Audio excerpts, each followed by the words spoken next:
We're independent people, but have a strong allegiance to our nation. After all, we are the battle-born state born during the Civil War. And while we don't like Washington telling us what to do, Nevadans depend on federal resources to help our communities. No, it's simple. By coming together to form our union and paying taxes, Nevadans deserve to receive our fair share of funding from the federal government. It's hard not to be affected by what goes on in Washington. Well, when more than 80% of your state, of our land, is owned by the federal government, more than any other state. Think about that. 80% of Nevada is owned by the federal government. And that's why I take my responsibility as representative of the people of Nevada incredibly seriously. It's why I rise today to speak on behalf of the reckless, cruel, and illegal action that President Trump took to freeze virtually all federal grants and loans. Well, his administration has now rescinded the memo from the Office of Management and Budget that announced the freeze. They've been clear that the funding freeze continues, adding to the chaos and confusion. The lack of clarity as to which programs would be affected and which ones would not be, well, it's been having devastating effects in states like my own and so many others. In fact, more than 30% of the governor's budget for the next 2 years relies on federal funding, which is why this issue is critical for our state. Since President Trump's administration issued the guidance on Monday night, my office has received hundreds of calls and emails from Nevadans who are rightfully concerned just about what this would mean for them, for their families, for their jobs. We also received additional emails and calls from nonprofits, from service providers, from community stakeholders who depend on this funding to support Nevadans. One of the messages my office received was from the Nevada Partnership for Homeless Youth. This partnership, they help get young people, kids, off the streets. And while many in this chamber disagree about a lot of things, I think all of us agree that helping homeless kids is important work. And so I want to read part of their letter because I think it encapsulates what a lot of organizations that provide critical services, well, just what they've been feeling. And so the letter said this, and I quote, "This decision will have an immediate and severe impact on organizations like ours, as well as countless others in Nevada and across the country. Much of this funding has already been allocated and committed through contracts, and a sudden halt creates chaos and uncertainty for agencies that provide critical services. Many organizations in our community simply do not have the financial reserves to operate for more than a few months without these funds," end quote. And it's not just the Nevada Partnership for Homeless Youth that we've heard from. My office also heard from Northern Nevada Hopes, a community health center based in Reno, Nevada. Northern Nevada Hopes provides affordable, high-quality health care services to people in our community, well, those who need it the most. In fact, 56% of their patients live at or below the federal poverty level, and 10% experience homelessness. And this is what Northern Nevada Hopes told my office, and I'm going to quote again.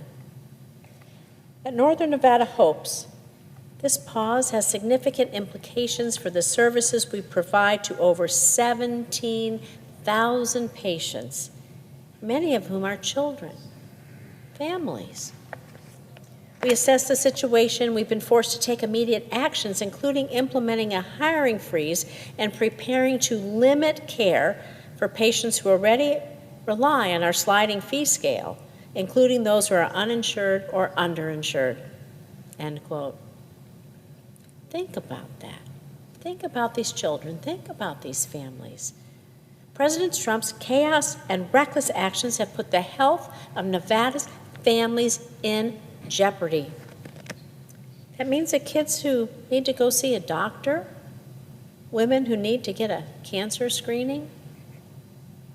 Take a point off the script here. My mom passed away from cancer. No one should miss their cancer screenings.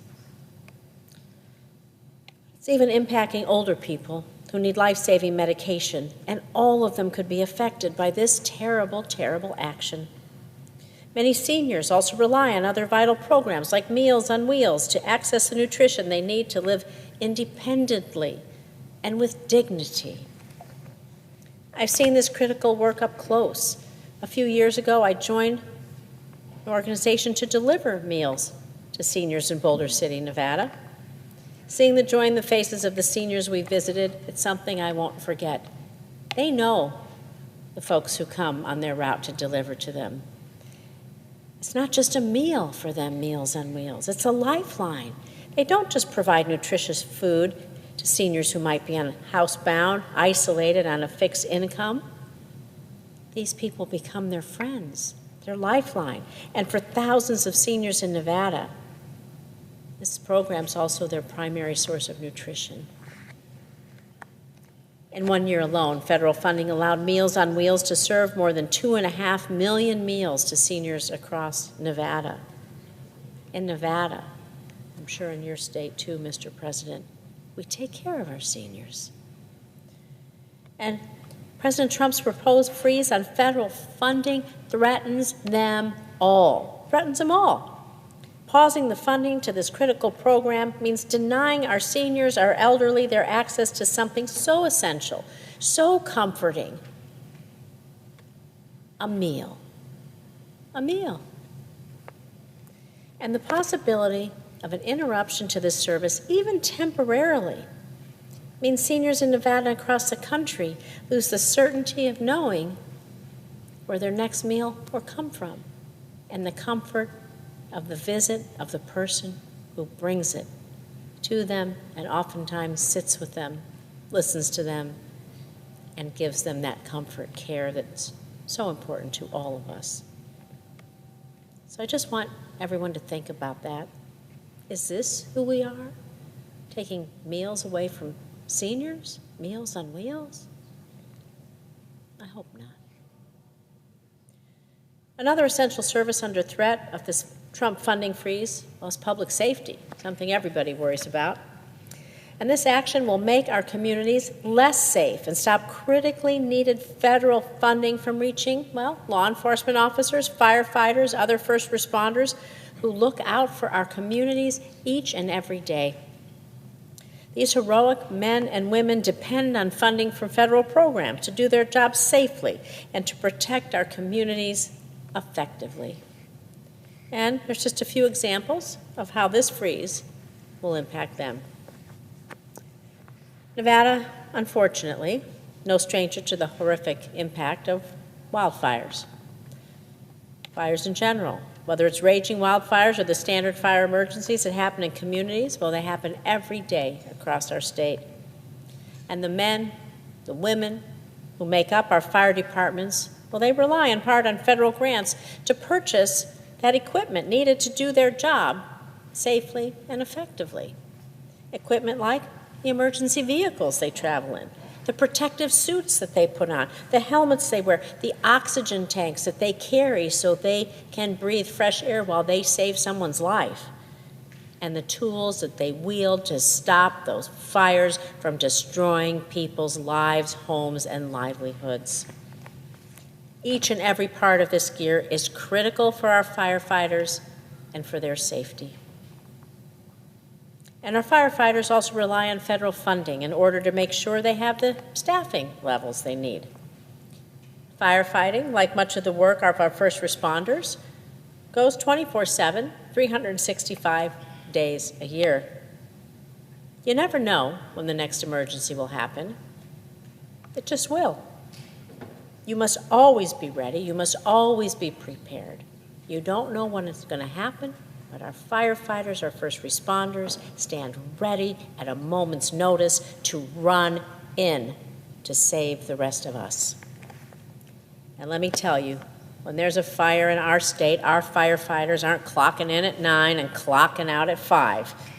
They keep working around the clock until the fire is out, the job is done, until everyone is safe and the emergency is passed.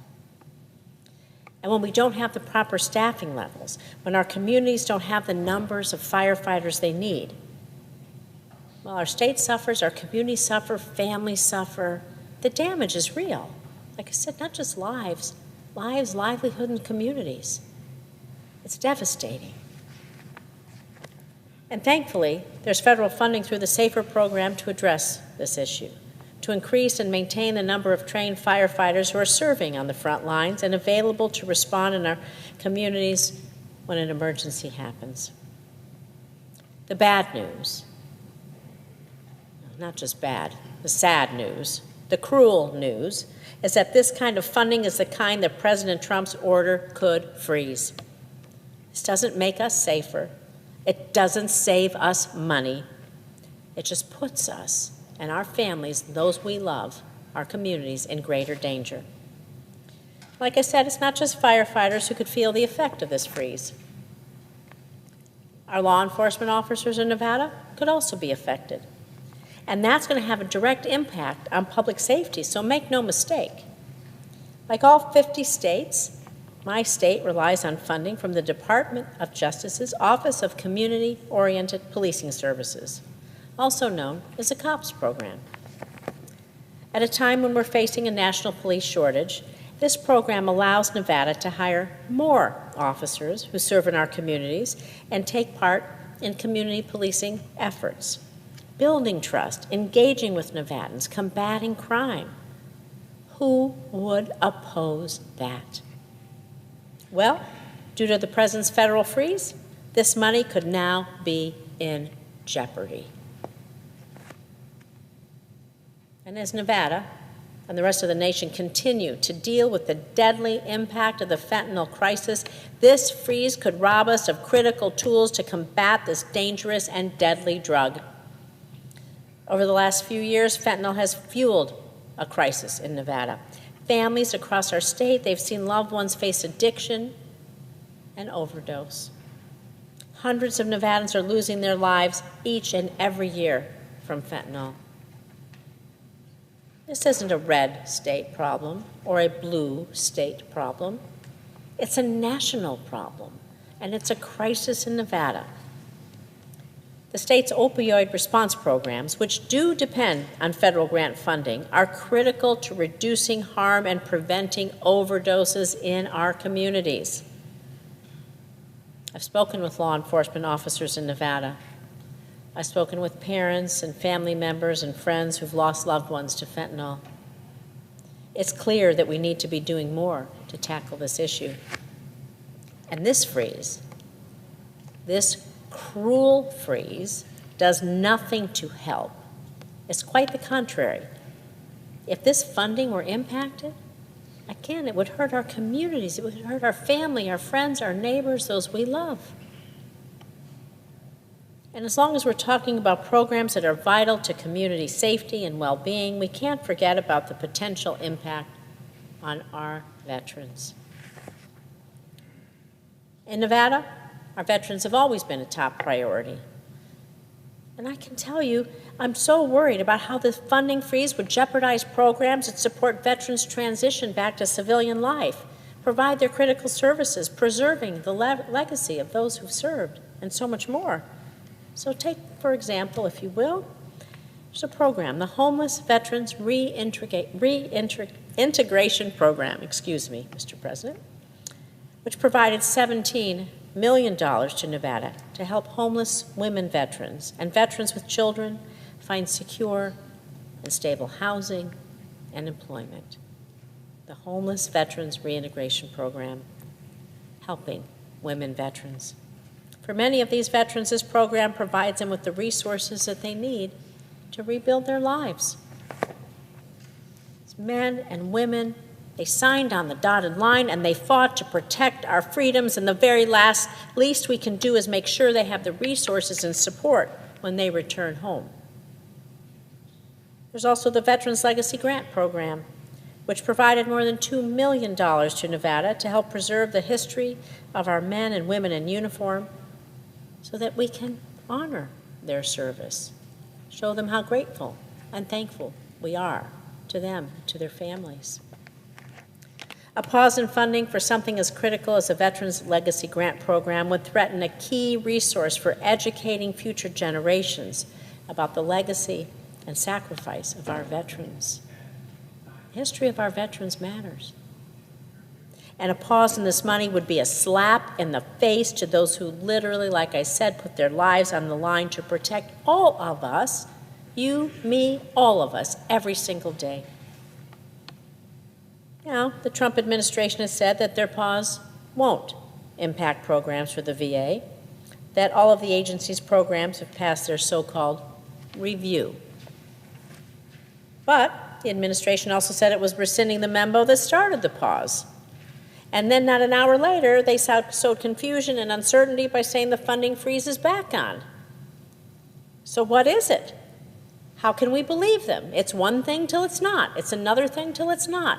It's chaos. Why would we trust them now, our critical funding for our veterans? Why would we risk that?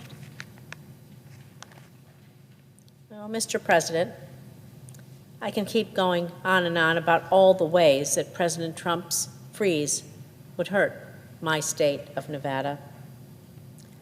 I could talk about how this freeze led to a disruption in the Medicaid website, which was down for hours, affecting Nevadans who rely on this critical program to literally stay alive in many cases. And this is precisely the problem. The chaos and the disruption that this reckless action has caused is just unnecessary and it's harmful. It's helping no one. So I want to ask everyone at home, I want to ask you at home to think about this. How is any of this actually helping you? Is it helping you at the grocery store? Is it helping you at the gas pump? Is it helping you get an affordable home? It's not. That's why I call on President Trump to fully and permanently rescind this harmful executive order to freeze federal funds now. Nevada families are watching. Nevada families are waiting to see if President Trump thinks that they really matter. Mr. President, I yield the floor. And notice the absence of a quorum. The clerk will call the roll. Ms. Alsobrooks.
Mr. President,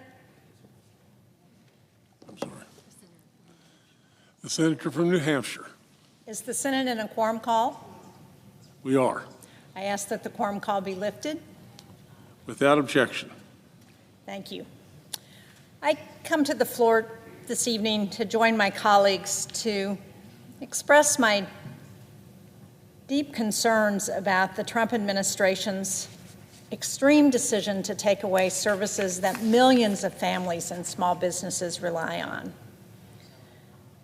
This is a decision that does not lower costs, it does not create jobs, it does not enhance public safety or keep our communities safe. It's a decision that actually will hurt people in my state of New Hampshire and too many across the country who rely on services that are now in jeopardy. On Monday night, more than 2,600 federal programs were ordered to cease activities with less than 24 hours notice. They were given little guidance on how this should be carried out. And in every state across the country, confusion and panic among too many people followed. Since that order, I've heard from countless Granite Staters who are worried about what this means for them and their families, from healthcare providers to nonprofit organizations to so many who are doing essential life-saving work. Many of these organizations are waiting on promised funding for projects that they've already completed, funding that they went through the process, they were guaranteed they were going to get these awards, and now they're in jeopardy. The Trump administration claims it wants to lower costs for folks. Well, let me be clear. This unprecedented decision does nothing to bring down the price of food, the price of housing, the price of childcare, the price of medications, or other life-saving needs that families have. So what we saw this afternoon is that the administration tried to walk back their order. They rescinded the memo, but sadly, uncertainty and confusion remains because the White House says that they rescinded the memo, but the freeze wasn't rescinded. So, like a lot of people in New Hampshire, I'm concerned and I'm frustrated. In my state and across much of the country, there's an affordable housing crisis. Because of the administration action, housing organizations across New Hampshire are not able to use federal funds. I heard from the executive director of the Housing Authority in the city of Rochester. They said they have 170 families who are at risk of being homeless if they can't get their operating funding. And that's just one housing authority. Despite what the administration said about rental assistance not being affected, at no point yesterday did the Department of Housing and Urban Development say that this money would continue to be available. Housing funding that keeps all these families and hundreds more across New Hampshire in their homes is at risk of being cut off. Yesterday, we also heard from the Mortgage Bankers Association. They were asking for clarity because they couldn't be sure if they could help families complete the purchase of their homes. The person we talked to said, and I quote, "Americans are going to the closing table tomorrow and deserve to know that their loan will close on their home purchase. Without this clear assurance that the federal government will ensure new loans or pay claims under these programs, there will be severe harm to borrowers and disruption to the mortgage market."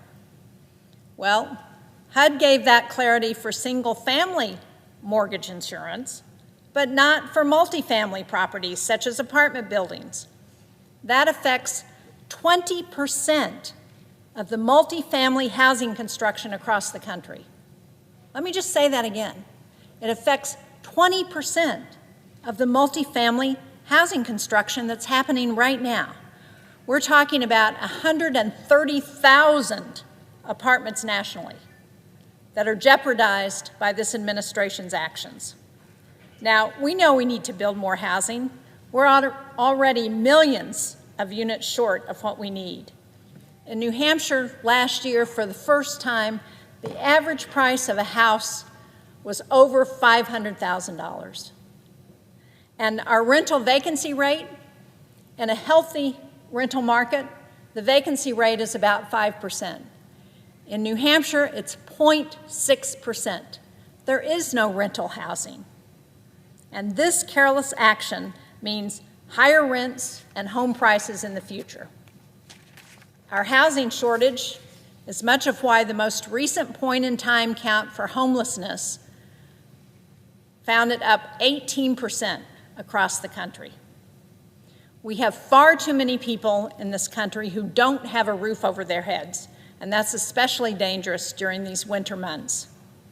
Meanwhile, even though 2 weeks ago, New Hampshire nonprofits and state and local governments were awarded more than $14 million to help shelter people and support them, today they couldn't access that money.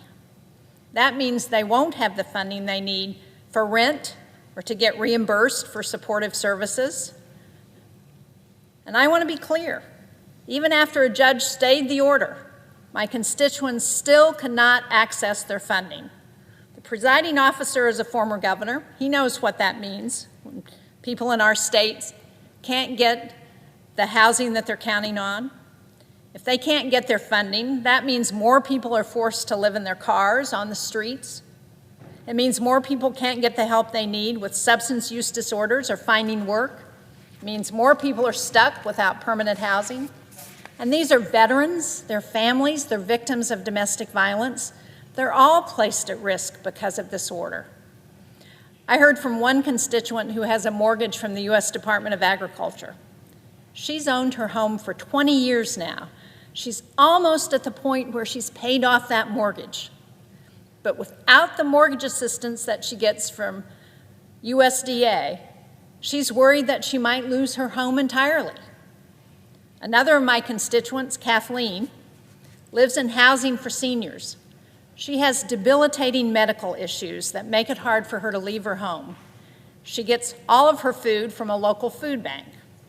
She called my office because she's worried that if this funding stops, she'll be on the street, and she doesn't know where her meals are going to come from. That's what this order and these cuts are threatening, leaving seniors without a roof over their head, not knowing where their next meal is going to come from. And it's not just in housing that people are concerned. The effects on communities are significant. The chaos of this order is hurting communities that have been promised funding for improvements they've made to their water infrastructure, to their energy use, and even to city parks.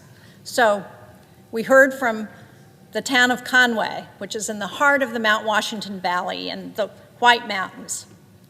With help from the Environmental Protection Agency, Conway has fixed an aging sewer pipe, their sewer main, to keep sewage from leaking into the groundwater. New Hampshire's really good at working at the local, state, and federal level to address critical infrastructure. This week, Conway received word that, at least for now, they can't get paid, thanks to this order from the Trump administration. Conway's already done the work, they've already paid the contractors, and as of today, they're waiting for reimbursement of about $400,000 from the federal government. And that's a big deal for a town in a rural area that has fewer than 10,000 people. It affects their tax base. And if the federal government doesn't come through with the money that's been promised, then taxpayers in Conway are going to have to make up that difference. It is unacceptable for the administration to suggest that it won't pay this bill, leaving families on the hook for unaffordable rate hikes. I've also heard from one town administrator who's not yet sure how broad the scope of the administration's order is and how it's going to affect their ongoing wastewater infrastructure project that's using a mix of federal and non-federal funds. Their pump station relies on tarps to keep out the elements. The structure and equipment that keep the sewer system functioning face imminent failure, And without the federal funding, which, just to be clear again, has already been committed, there is no way that this town could complete this project. And that the whims of an unconfirmed budget director can create this degree of uncertainty is maddening. I heard from Kristen Murphy, who's with the town of Exeter. She's very concerned about the pause and the impact it will have on energy efficiency funding. The Energy Efficiency Community Block Grant Program was poised to host a presentation in February for resident-owned manufactured housing on funding opportunities for energy efficiency. And that's particularly important for those people who have lived in manufactured housing. And I did when my husband and I were in graduate school. We lived in what we called a mobile home. Now it's manufactured housing. I know how challenging it is to keep them heated and warm and comfortable for the people who live there. And as Kristen pointed out, support for these manufactured housing communities is essential because a greater percentage of their annual income goes to home heating costs than it does for most people. The administration's actions also threaten other projects in Exeter, like a landfill solar array that's currently under construction, improvements to critical stormwater infrastructure, and funding for a multi-generational community center. And there are a dozen other small towns in my state, from Quorum in the northern part of New Hampshire to Keene in the west over the Connecticut River Valley along Vermont, who have made improvements to their parks and community spaces through the Land and Water Conservation Fund. These towns have matched federal funding dollar for dollar to improve quality of life in their communities. And as of today, because of the uncertainty and the way this order is being interpreted, taxpayers are left holding the bag. In the area of child care and nutrition, the chaos and confusion from the White House over the past 2 days has created significant uncertainty for early education programs, and it risks further fueling the child care crisis. And again, like housing, we have a child care crisis in New Hampshire. The cost of child care for the average family, if they have a toddler and an infant, is over $30,000 a year. And while the administration claimed yesterday afternoon that Head Start programs wouldn't be affected, Head Start programs have been frozen out of their payment system. While hopefully that should be been made available again, my office is still hearing reports of system delays and reduced availability that's harming programs. Now, fortunately, the timing of this uncertainty has not disrupted services in New Hampshire so far, but I'm hearing stories of programs in other states that had to temporarily stop serving families because they were not able to access the funds they needed. It's unclear what the impacts of these shifting policies will be on child care and development block grants, which working families rely on to be able to afford care for their children while parents are at work. My office has heard from the Child Care Network Collaborative in New Hampshire with significant concerns that child care providers may be prevented from accessing community development block grant funding that they've already been awarded.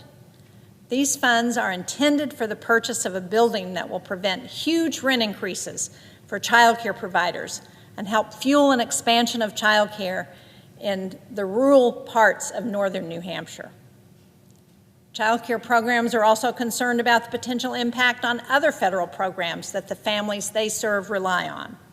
For example, while the administration eventually said yesterday that SNAP payments wouldn't be affected, programs are finding it hard to reassure families about whether they will actually get their monthly payments on time, given the disruptions that we've already seen to programs that were not supposed to be affected, according to the administration's own words. So, more chaos and uncertainty. It's why so many of my constituents are telling me that they simply do not trust what they're hearing from the White House. Families relying on programs like SNAP for food and WIC for women, infants, and children to keep from going hungry already struggle to make their benefits last till the beginning of the next month. Any payment delays, even if it's just a few days, will cause needless suffering for hungry children. It's cruel to be putting struggling families through this unnecessary anxiety. And when it comes to law and order, the president often speaks about his commitment to law and order. In 2020, he criticized Democrats who supposedly wanted to defund and abolish the police. And yet here we are with the president stopping federal funds from going to police and law enforcement agencies. And make no mistake, this stoppage could place lives and livelihoods in jeopardy. I heard from Stratford County Sheriff Catherine Moan about how the cutoff of funds will affect them. I live in Stratford County, so I know the sheriff there very well. Stratford County was awarded a $715,000 COPS technology grant to buy much-needed, modern and interoperable portable and mobile radios for first responders. And the U.S. Department of Justice notified the county on Monday that they're going to withhold these funds, forcing the county to place a hold on the order of new updated radios. Now, this may not sound like a big deal to some, but this equipment helps Stratford County first responders protect Granite Staters. And if first responders can't communicate it effectively, by definition, they can't respond to emergencies and crimes. When I was governor, we had a horrible shooting in northern New Hampshire. 2 state troopers, a judge, and a newspaper editor were killed. And as they were trying to get the perpetrator, our state police couldn't talk to local police, they couldn't talk to the Vermont law enforcement, they couldn't talk to the Canadians, we couldn't talk to Maine, all of whom were involved in trying to catch the perpetrator because they didn't have the communication, the radios they needed to keep people safe. In the same vein, the town of Newington in the Seacoast was awarded $80,000 to replace 20-year-old radios and technology that can't communicate with modern equipment. The town was on the verge of submitting its invoices to be reimbursed for buying this crucial public safety equipment when the Trump administration stopped the flow of federal funds. If there were an emergency, like a natural disaster or a mass shooter, Newington's police and fire department would not be able to communicate on their current radio equipment to coordinate an effective response with federal, state, and local partners. This lack of coordination among first responders could result in Newington's police or fire department not arriving in time to fight a fire or to rescue people in need of help. The lack of modern radio communications could result in people not getting medical care quickly enough. Again, this is much needed equipment that allows officers to communicate quickly and effectively to not only protect the people they serve, but to protect each other. Thanks to President Trump, Newington is being forced to pause its upgrade of 20-year-old equipment. It should also be noted that the White House payment freeze means that the businesses who sold Newington the radios and associated equipment are not going to get paid in a timely fashion. So let's call it what it is. Stopping funds to law enforcement and first responders puts lives and businesses in jeopardy. It also affects defense contractors. New Hampshire has a strong defense industrial base. We have a lot of companies that do great work to protect our men and women who are serving. And the federal funding freeze is hitting those small businesses and manufacturers who rely on defense contracts to pay their workforce, which is critical to maintaining our national security. For example, the New Hampshire Apex Accelerators program relies on grants from the Department of Defense to help small businesses navigate federal contracting. In New Hampshire, government contracts and subcontracts totaled $4 billion last year. Now, that's not just some number that helps fuel our economy. And for people from big states, maybe that doesn't sound like a lot of money in your economy. But in New Hampshire's economy, that's a lot of money. And it's an investment in our national defense. It's a manufacturing workers' ability to support their families. So let's not lose sight of what and who we're talking about here. The freeze blocks funding under the Defense Production Act, which expands the defense industrial base under national security emergencies. Right now, we have a lot of businesses in New Hampshire who are receiving funding under the Defense Production Act to support their operations. These grants strengthen military readiness and capacity. And in the area of health, this pause will also cause real harm to healthcare providers and patients across our state. Everyone, from our largest hospitals down to individual patients, is reaching out to my office. They're confused and they're scared. The most immediate consequences will be felt by safety net providers like community health centers. They are vital to caring for our most vulnerable populations. Their patients are often uninsured for health care. Sometimes they're homeless. Some of them suffer from substance use disorders or mental illness, and they rely on their community health centers just to get through the day. As much as 50% of community health center funding comes from federal grants, and their operating margins are slim. Lamprey Healthcare in Newmarket, in the southern part of New Hampshire, tried and failed to draw down federal funds yesterday. They have another scheduled drawdown for early next week. This means that Lamprey has a limited number of days before the Trump administration's order limits the services they can provide to the community. Amoskeag Health, another one of our community health centers, provides services in Manchester, our largest city. It would also suffer from a funding pause. 35% of their funding comes from federal grants, and they only have 19 days of cash on hand, which would cover just 1 week of payroll. They're scheduled to get funding on Monday, and that's now in the lurch. Federal funding to train the healthcare workforce is also being threatened. New Hampshire struggles to retain and recruit healthcare providers, and federal funding is critical to ensure we have enough providers in rural and underserved areas. Last week, Elliott Hospital, one of the largest hospitals in the largest city in Manchester, received notice that $3 million in funding for its nursing expansion grant program was put on hold. There are currently 80 potential students enrolled in this program. The program is designed to address the acute nursing workforce shortage by attracting local applicants in the greater Manchester community. The funding freeze now puts that effort in jeopardy. And Coos County Family Health, the northernmost county in New Hampshire, all up along the Canadian border, is another community health center where access to health care can be extremely limited. Patients frequently have to drive hours to get access to some of the most basic services. Coos County Family Health received a planning grant through the Health Resources and Services Administration, HRSA, to establish a rural medical residency program. Just this week, they received their accreditation, which is so exciting. They were so excited, and now the process begins to recruit and retain future doctors.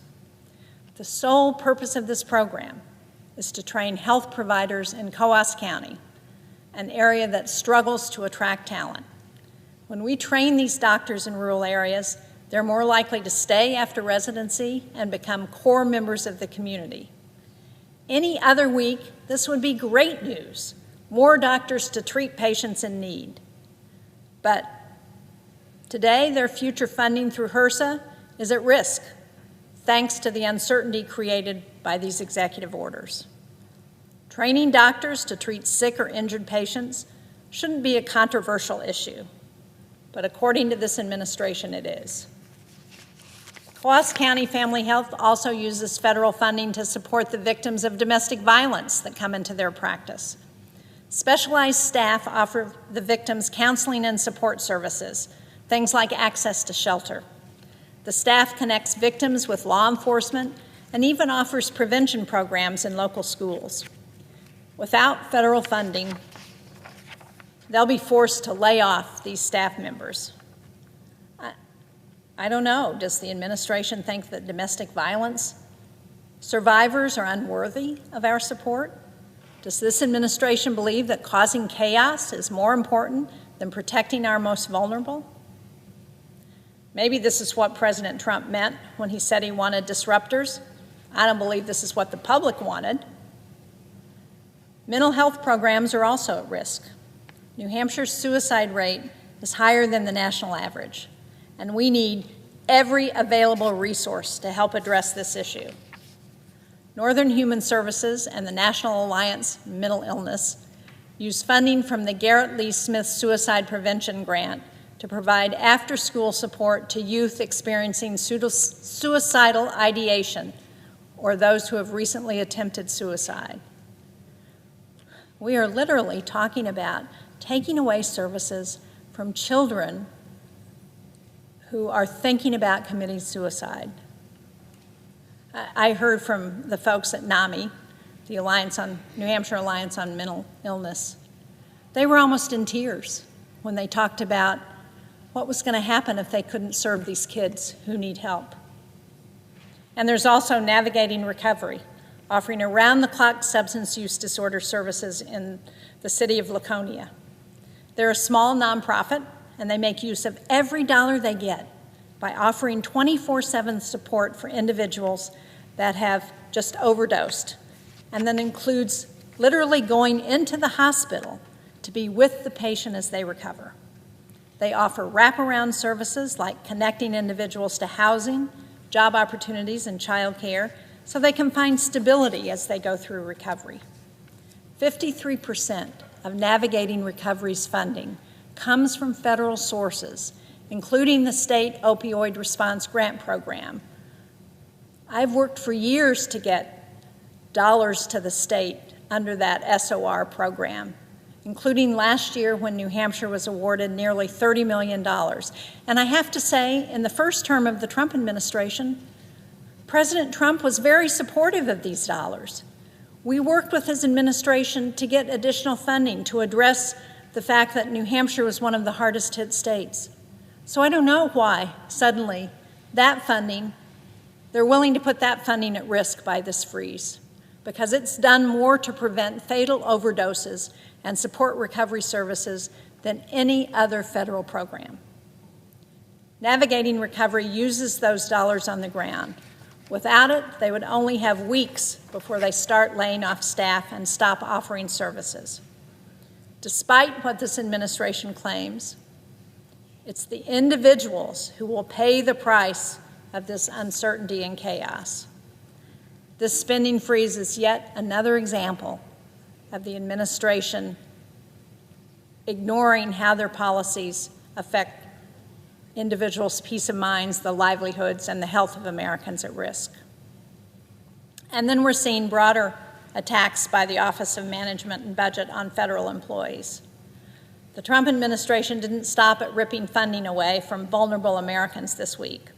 While much of the public's focus has been held by that order, they've continued their relentless attack on federal employees. Over 2 million civil servants working in thousands of essential fields, from healthcare to law enforcement to national security, who keep our country running. They are under attack. And listen, I think we need to be more efficient and more effective, and we may have people who are not doing their jobs the way we want them to. But what this order has done has created confusion over the spending freeze, the hiring freeze instituted by the President's executive order. The administration claims this is temporary, but thousands of Americans who had job offers on the table saw those offers revoked, even those who were ready to fill some of our most urgent vacancies, like at the VA. Even though the Department of Veteran Affairs said it would not apply this hiring freeze to many VA positions dedicated to providing veterans health care and benefits, many crucial programs that veterans depend on will not be able to hire staff to serve our veterans. For example, the VA will not be hiring caseworkers who help veterans get into permanent housing and related support. They won't be able to hire the personnel that literally keep the lights on and buildings running, such as fire protection, housekeeping, plumbing, boiler plant operation, laundry services, and other essential roles. And we should remember that year after year, the VA has had challenges in addressing these critical gaps. Last year, the VA reported almost 3,000 severe occupational staffing shortages. But that didn't stop this administration from pulling every pending job offer the day they took office. And while some have been reinstated, others are still in limbo. In just one example, VA employees at a facility focused on research and care for veterans with late-stage cancer were told their jobs were under review and they may be terminated altogether. Now, I know everybody in this chamber believes that we've made a commitment to those who have served this country in uniform, and we don't want to fail our veterans when they return home and enter civilian life. So, how does this firing the people who take care of them help us fulfill that commitment? And then, if we want to talk about jobs that keep Americans safe, let's talk about keeping planes from falling out of the sky or colliding on runways. I work closely with the National Air Traffic Control Union and the FAA's Collaborative Resource Workforce Group to adopt a new staffing model in last year's FAA reauthorization bill. We have a significant number of air traffic controllers in New Hampshire. They do a great job of keeping people in the flying public safe as they enter North America all the way down to New York and some of the most congested airspaces in the country. Now, the FAA made good progress in hiring last year as a result. There's still more than 3,500 controllers, however, who are short of their staffing target. And the controllers we do have work 6-day weeks, 10-hour days on a good week. They're exhausted, they're overworked, and they face severe mental health challenges as a result. The FAA estimated that 10% of the federal air traffic controller workforce would depart last year as a result of these conditions. And despite this, as air traffic controllers, they still haven't been told conclusively whether or not air traffic controllers are exempt from the hiring freeze. Now, if preventing us from filling shortages and taking care of some of our most vulnerable wasn't enough, OMB is actively trying to get rid of the civil servants we do have. This week, millions of federal employees received emails offering to pay their salaries for the rest of the fiscal year in exchange for resigning now. And that included every single air traffic controller in the country. Now, you might be asking yourself why, when we're short more than 3,500 air traffic controllers, did we offer to pay the ones we have not to work? Well, like the hiring freeze, this order is an irresponsible, reckless, non-targeted effort that could have devastating consequences for critical positions. What's more, they're trying to convince us that this will save money, making it clear that even if we lose thousands of employees with no plans to replace them, we'll be better off. Well, that's bad news for tourism in New Hampshire, for those who work closely with U.S. Forest Service personnel and depend on sound management of the White Mountain National Forest, and it's bad news for people who value clean air and clean water. This message was also sent to more than 780,000 civilian employees who work for the Department of Defense. In New Hampshire, we have almost 8,000 civilians who work at the Portsmouth Naval Shipyard that we share with the state of Maine. There are 4 public shipyards in the United States. Our employees in Portsmouth have the best on-time, on-budget record of any of the public shipyards. These employees contribute to the maintenance of our nuclear submarines, an essential tenet of our national security, and a crucial capability to deter major conflict. Any impact to their workforce will strain a shipbuilding industrial base that is already saturated with demand to meet the requirements of our Navy. The bottom line, if the shipyard can't get boats to the fleet on time, our nation is less safe. The freeze on federal assistance also affects critical programs that support men and women in uniform, including DoD's financial assistance and grant programs that support service members and their families. This administration has said repeatedly that it wants to restore the warrior ethos at the Pentagon. I don't know about you, but slashing our defense workforce doesn't help me sleep any better at night. I don't think that restores the warrior ethos. So, in conclusion, I see my other colleagues here, and I know they're waiting to speak. But the actions this week have only created confusion, chaos, and stress. That's the best case scenario if it ends right now. But if not, if the Trump administration and Elon Musk get their way and cut these programs, working Americans will be the ones to suffer the most. The need for housing, sewers, and child care doesn't go away when this administration says they don't want to pay the bills. These costs just get pushed down to towns and end up coming out of people's paychecks.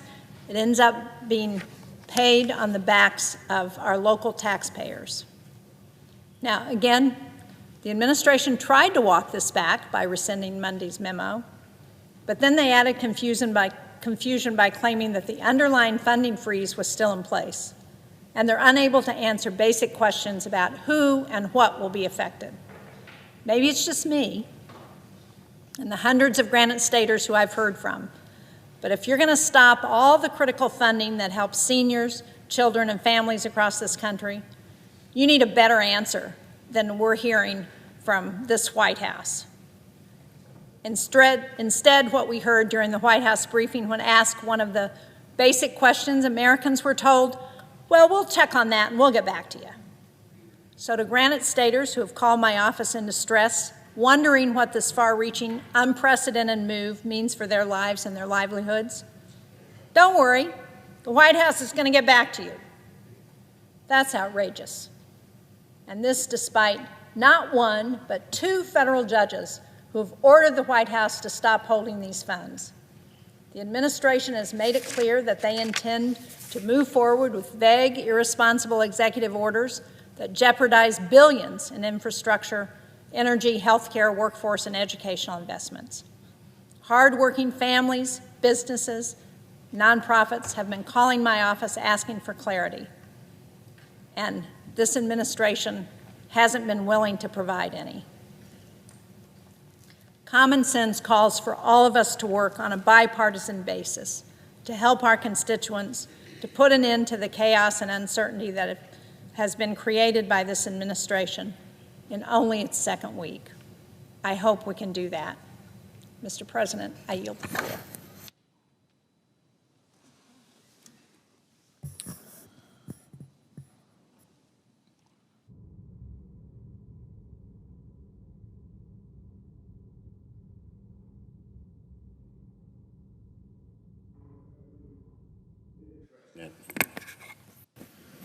I want to thank my Democratic colleagues, Senators Shaheen and Blumenthal, Senators Kim and Padilla,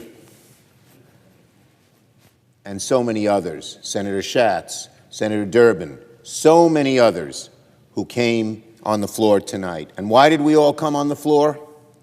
To sound the alarm of the reckless, lawless things Donald Trump is already doing to American families.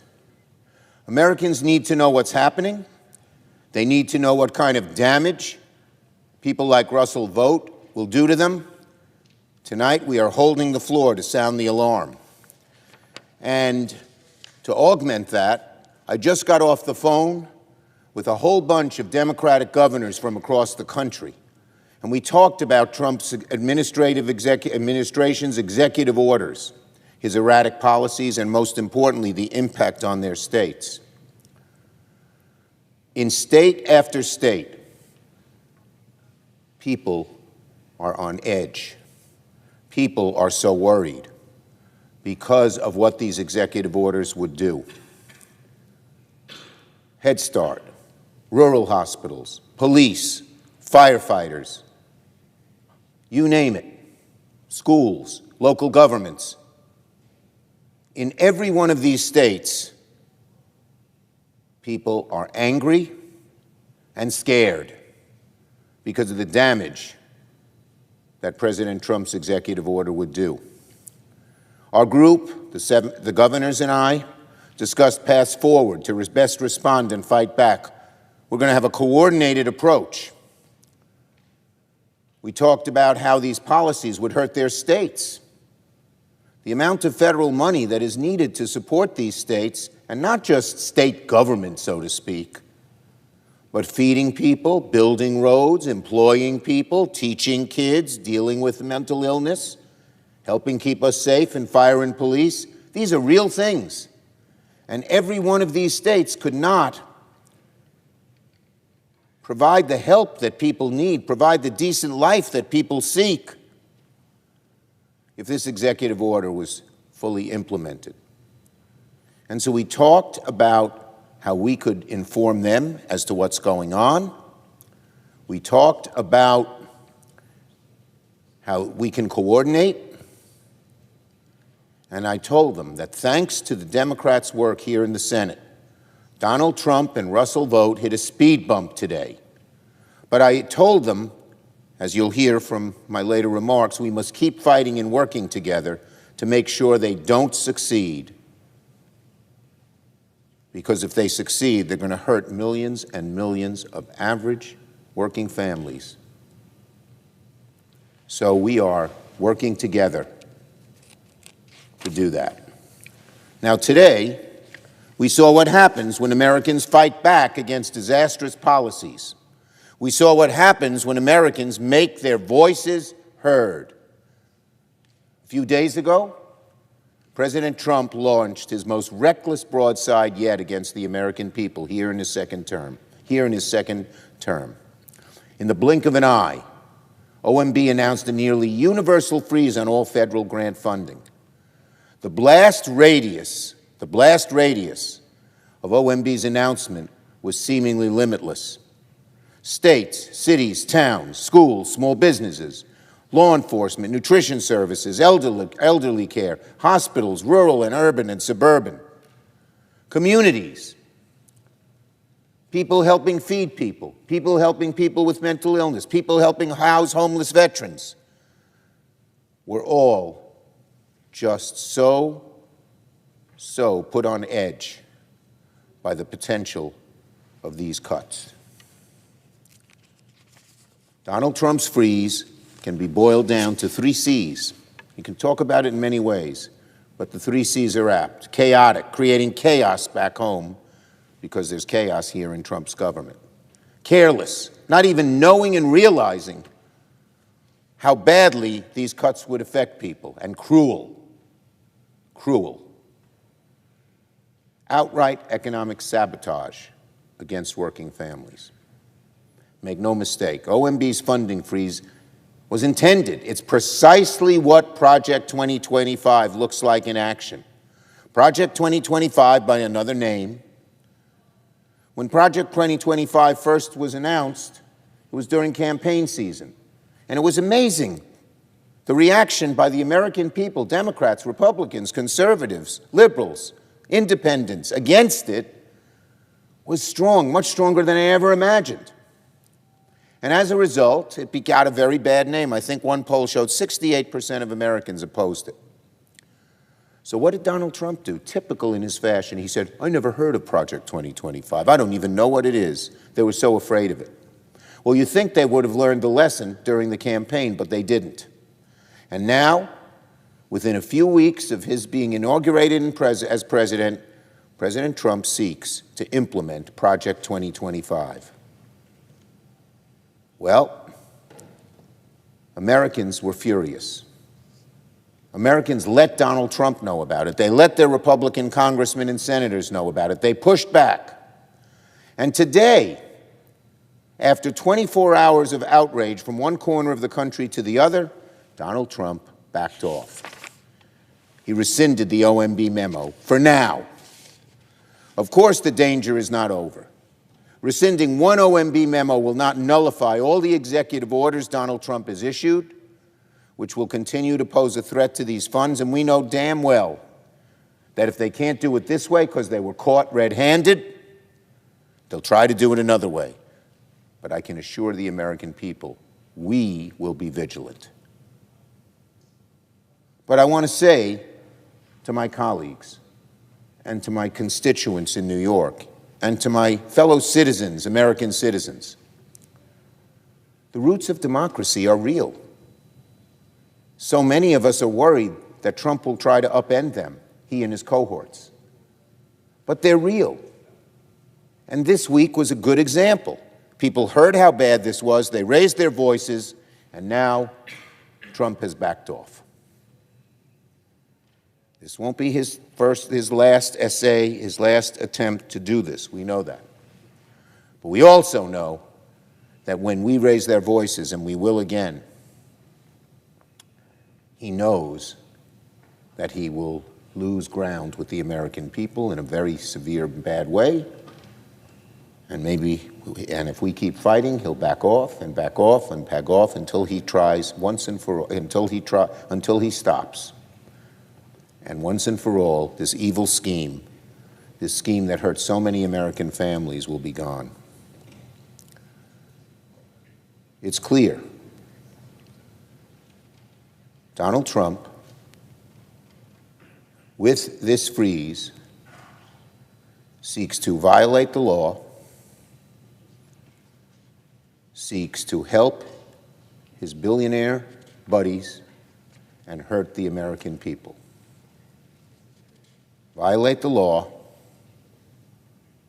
help his billionaire buddies, and hurt the American people. That's what he's trying to do. But we won't let him, America. We won't. Now let's talk about Mr. Vogt, the chief cook and bottle washer of 2025. This episode, what happened today, should be a lesson to President Trump that following Russell Vogt and Project 2025 is a loser. A loser, of course, for America, but a loser for him. Now that Donald Trump has rescinded the OMB order, he should rescind the nomination of Russell Vogt as well. If not, Mr. Vogt will be the architect of more losses for President Trump. Because the next time this happens, Russell Vogt will be the one calling the shots at OMB, a nightmarish scenario for working people. I sat down a few days ago with Mr. Vogt in my office because he's seeking nomination. He came to visit me.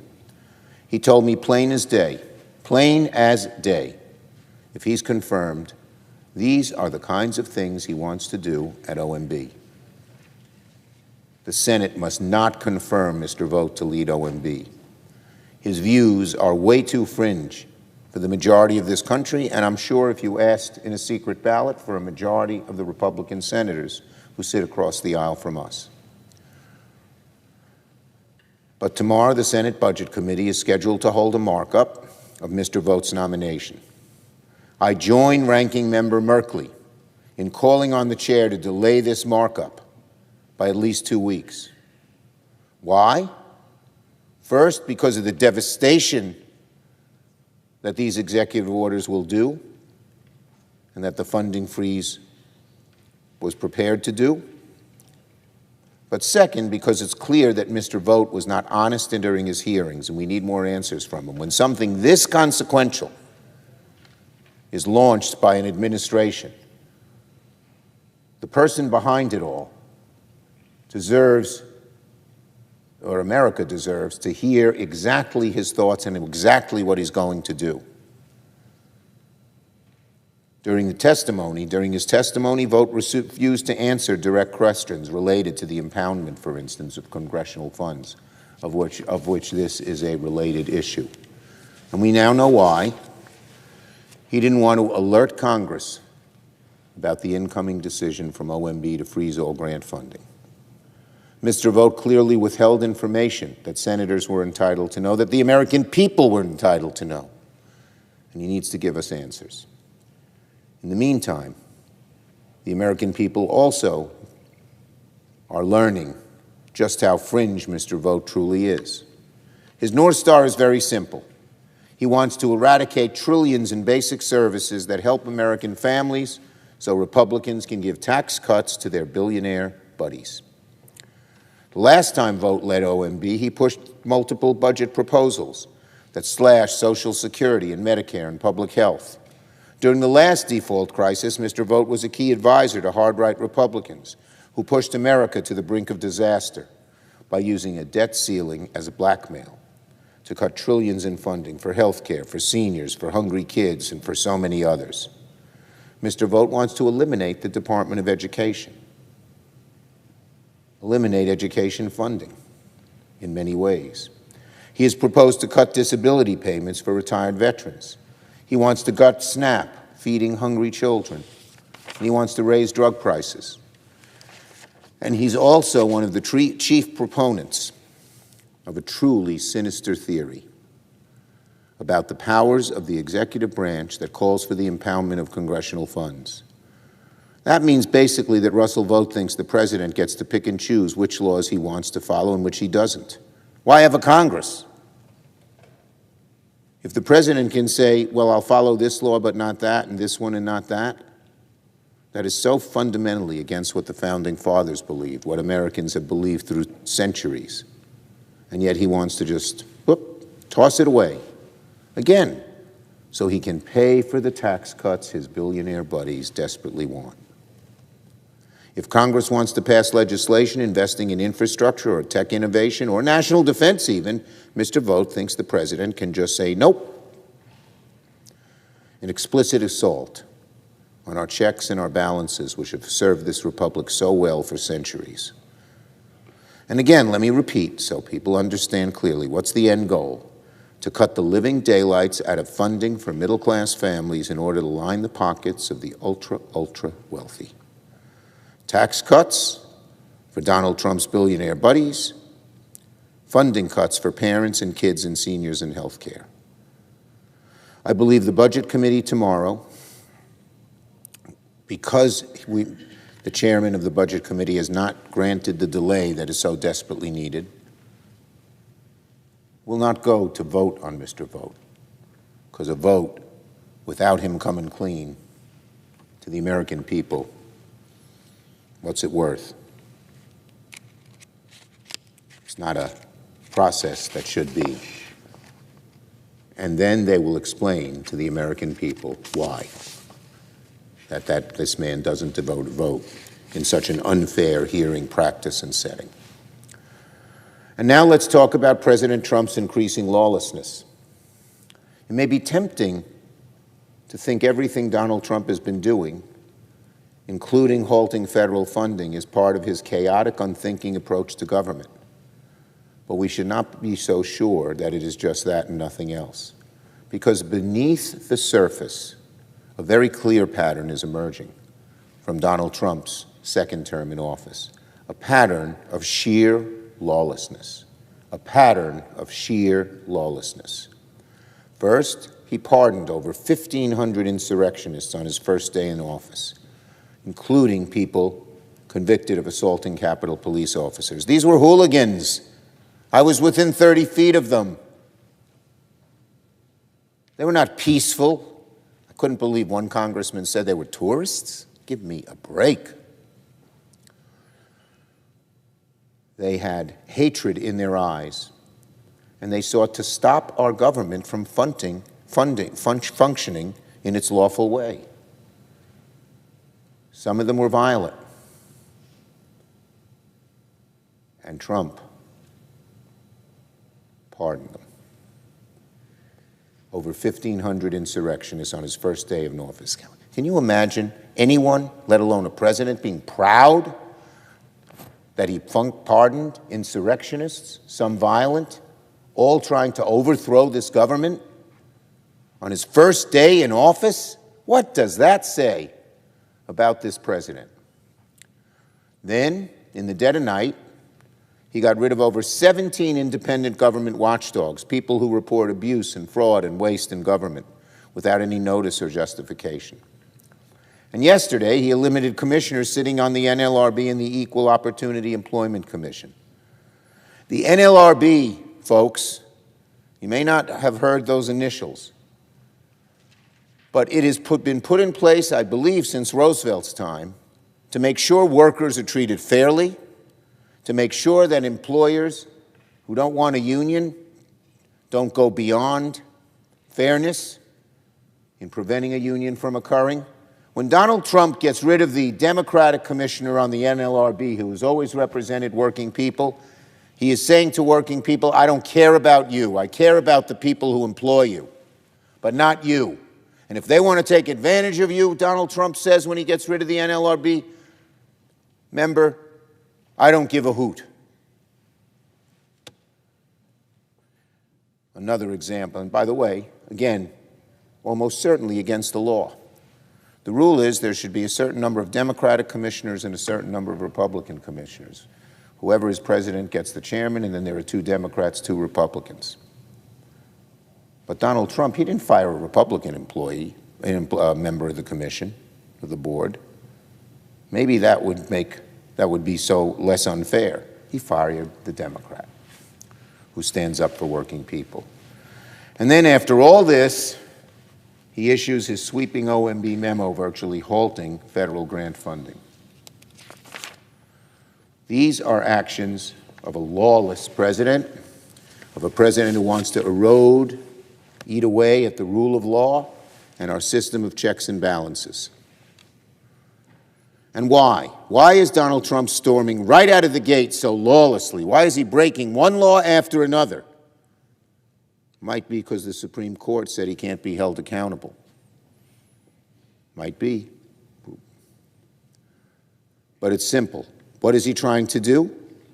Before our very eyes, Donald Trump is rigging the system and breaking the law to help his billionaire friends at the expense of working families. That's the goal. Finally, let's talk about how awful yesterday was for so many people. I heard from people in every corner of my state, frightened, worried, concerned,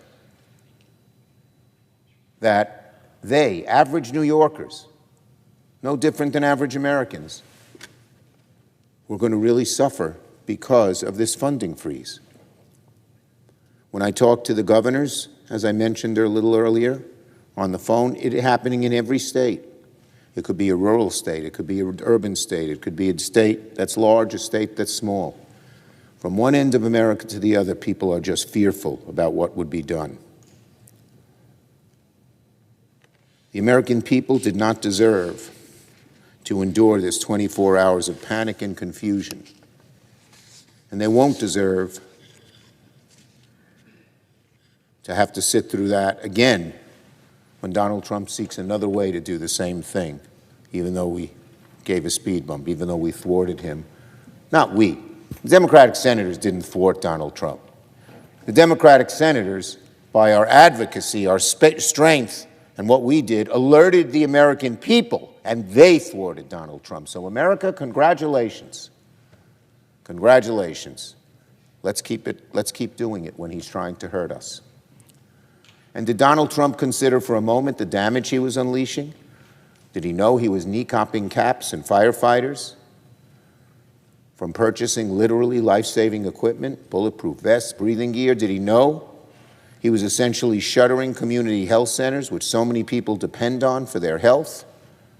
So many people bring their kids in when they have a fever and might get something more damaging like strep throat or influenza.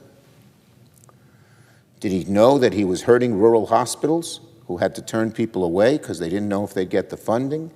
Did he know that he was telling food pantries, you're not going to get food next week to feed the hungry? Yesterday was absolute hell for so many Americans trying to understand how Trump's order was going to hurt them. 24 hours of panic, confusion, deep visceral frustration, all unnecessary. All 50 states reported that the Medicaid portal was frozen. 7.5 million New Yorkers were shut out of Medicaid altogether. That's just in New York. And nobody knew what would happen next. My office was smothered by an avalanche of calls from New Yorkers, local leaders from every corner of the state, in panic and fury. I was getting calls from New Yorkers of both parties who were furious that the administration would have the gall to launch this sneak attack on them out of the blue. I got calls from Republican town supervisors and mayors asking about flood prevention and sewer construction. I got calls from food banks like Feedmore in Western New York, fearful they wouldn't be able to make deliveries to hungry people. I got calls from Rochester Head Start and other Head Start programs, worried sick that they weren't going to be able to pay the rent or pay their staff. And I got calls from the Roswell Cancer Center that does some groundbreaking research. They developed the PSA test up there in Buffalo. And Northwell Health on Long Island, one of the biggest hospital providers. Churches United for Fair Housing, local leaders in places like Syracuse, community health centers like Cornerstone Family Healthcare in the Hudson Valley, from one end of the state to the other. So, we won't know what the administration will try to do next. An hour from now, we could get a new memo outlining a new round of freezes. They did the last one at night or in the evening. That's how this administration under Donald Trump is worked, governing by chaos, governing by confusion, and who pays the price? The American people, parents, kids, doctors, teachers, healthcare workers, police, firefighters, and so much more. So, my friends, in conclusion, see my colleagues waiting. I'll cut short my remarks. I could go on for a while because I'm so aggravated and angry about what he has done and will attempt to do. Even though the Trump administration failed today, it's no secret they'll try to find another way to cut these funds, and when they do, I want to assure the American people, Senate Democrats will be there, not only to call it out, but to fight back, to defend American families, and beat another evil proposal back, with you, the American people, as our real sword and shield, making sure he doesn't do bad things to you. So, thank you to my colleagues for being here. You see we have 4 colleagues waiting. Thank you for sounding the alarm on the terrible things this administration is preparing to do. And thank you for being true patriots who believe in our democracy. I yield the floor.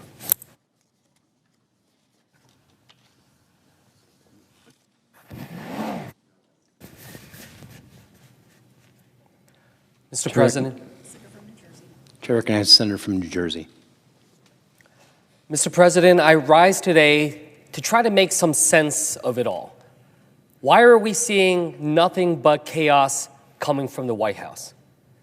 Why are people feeling a sense of fear and confusion? Why should Americans be paying attention to any of this? I want to start by saying to the American people, you are not alone in feeling overwhelmed by what is going on right now.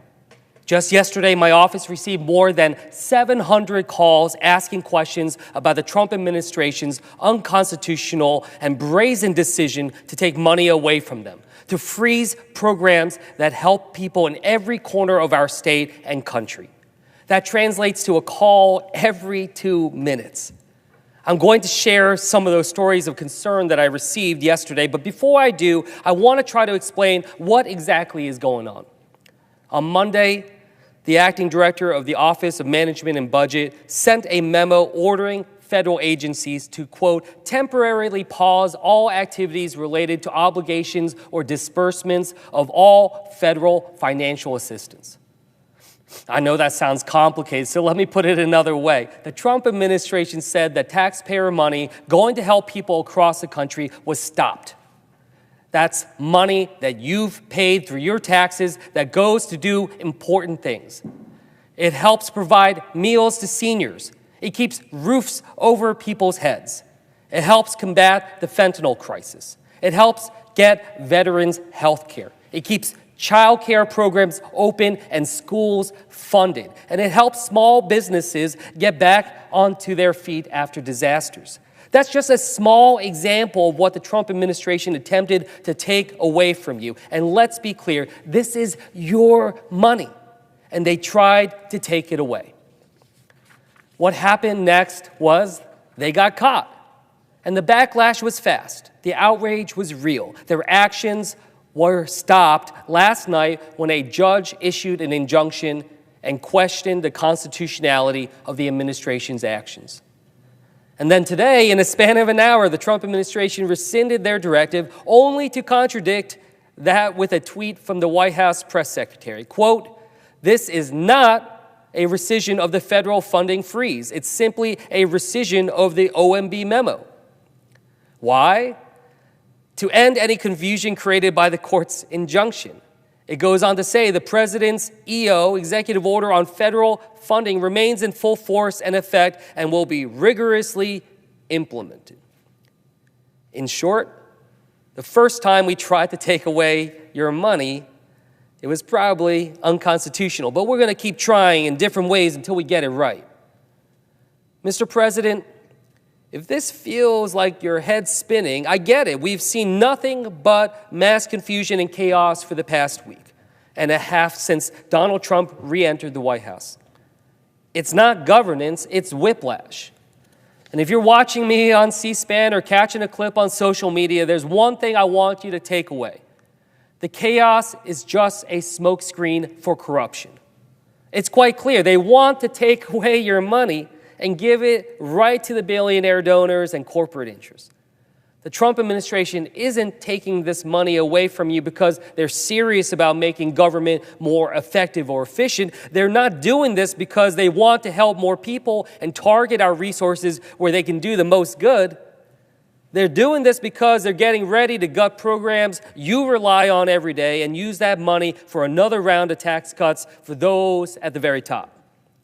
They're doing this because the big corporate interests want to dismantle the public servants who work every day to make sure that your water is clean, your kids get a good education, and that your parents are able to safely get to their doctor's appointments. We should not lose sight of what's at stake here. We should get wrapped up into the noise. We shouldn't get wrapped up into the noise and the confusion of the chaos that the White House throws at us. Because behind that chaos, there are real victims to this corruption. There are real lives on the line when people are left behind. Let me share just a few stories. I heard a lot from seniors, people who support seniors, about the fears about what this means. Yesterday morning, I got an email from someone who helps operate senior living facilities in Edison, New Jersey. They said the freeze was, quote, obviously alarming. And it was for those who rely on federal funding to help people with disabilities become more independent. One of my staff received an email from a leader of senior services organizations in Hackensack and Jersey City who said, quote, those in most need of services in New Jersey will lose all support.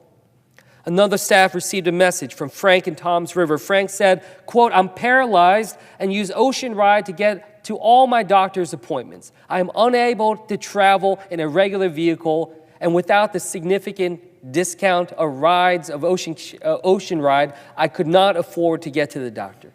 Ocean Ride is essential to my daily life. Now, you may never have heard of Ocean Ride, but for people like Frank, it is their lifeline. These actions by the Trump administration to take away money could force Ocean Ride to close their doors. It's not just our seniors who lose out in this corruption and chaos, it's our kids. I got a call from Kelly, a nurse from Parsippany. Kelly said, quote, I work with children who need food from free school programs, babies who need WIC, children who are bullied in school, children with disabilities. She told me that the Trump administration should, quote, quit playing games with politics. I heard the same thing from Manny from Bergen, a public school teacher who said that he had, quote, students that benefit directly from programs that are on the chopping block. Manny said that this moment makes it hard to look at his 3.5-year-old and think about the future. It's a feeling that so many of us have right now.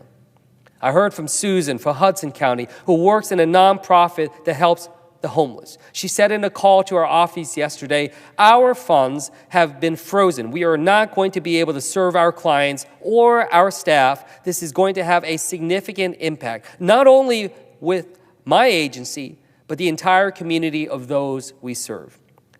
Now, I'm sharing these stories with you because it's important to remember that the impact of the decisions made at the White House go beyond the feeling of hopelessness and helplessness.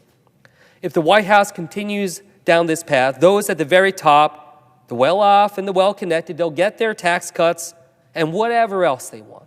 They'll get it at the expense of the senior who will have to miss a doctor's appointment because their ride support program has been cut. They'll get at the expense of a young kid whose aftercare was cut or free school lunch was eliminated. And they'll get at the expense of the person who just needs a helping hand to put a roof over their head. Mr. President, this isn't just about ending this chaos. It's about protecting our neighbors, our communities, and our families. We know this fight is not over. The White House was very clear about that today. This was just the beginning.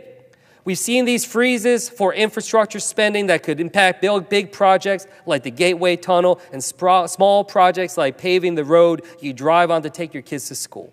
These freezes could make America less competitive on a global stage by cutting research for AI and other next-generation technologies. In a week, we're seeing China make gains. We can't take our own foot off the gas. And these freezes could stop critical research into diseases that impact Americans across the country. We should be supercharging our efforts to cure Alzheimer's and cancer, not cutting them. Meanwhile, we've seen nearly 20 inspector generals fired from government agencies, trying to hide what is happening. The American people want more accountability, not less. They've been making it harder for watchdogs to call out bad behavior could result in a golden age of corruption. But when it comes to standing up against attempts to take away your health care, your child care, your elder care, the basic protections that your government provides because you pay into it, we will be with you every step of the way to fight back. This is just the beginning. We hear your concerns, your frustrations, your anger. Your voice still matters. Your story still matters. And Democrats in this chamber will lead the way, but together we'll push back and make sure that it's the people's priorities that win the day. So, Mr. President, I ask the American people to see the chaos for what it is, a smokescreen to benefit the ultra-wealthy. And although I know this chaos is unnerving and it's frightening, the American people can rest assured that we will fight this chaos and focus on what matters most here. Protecting you from the blatant corruption that is the administration's attempt to take money from our working families and give handouts to those at the very top. Now let's get to work. Thank you, and I yield back.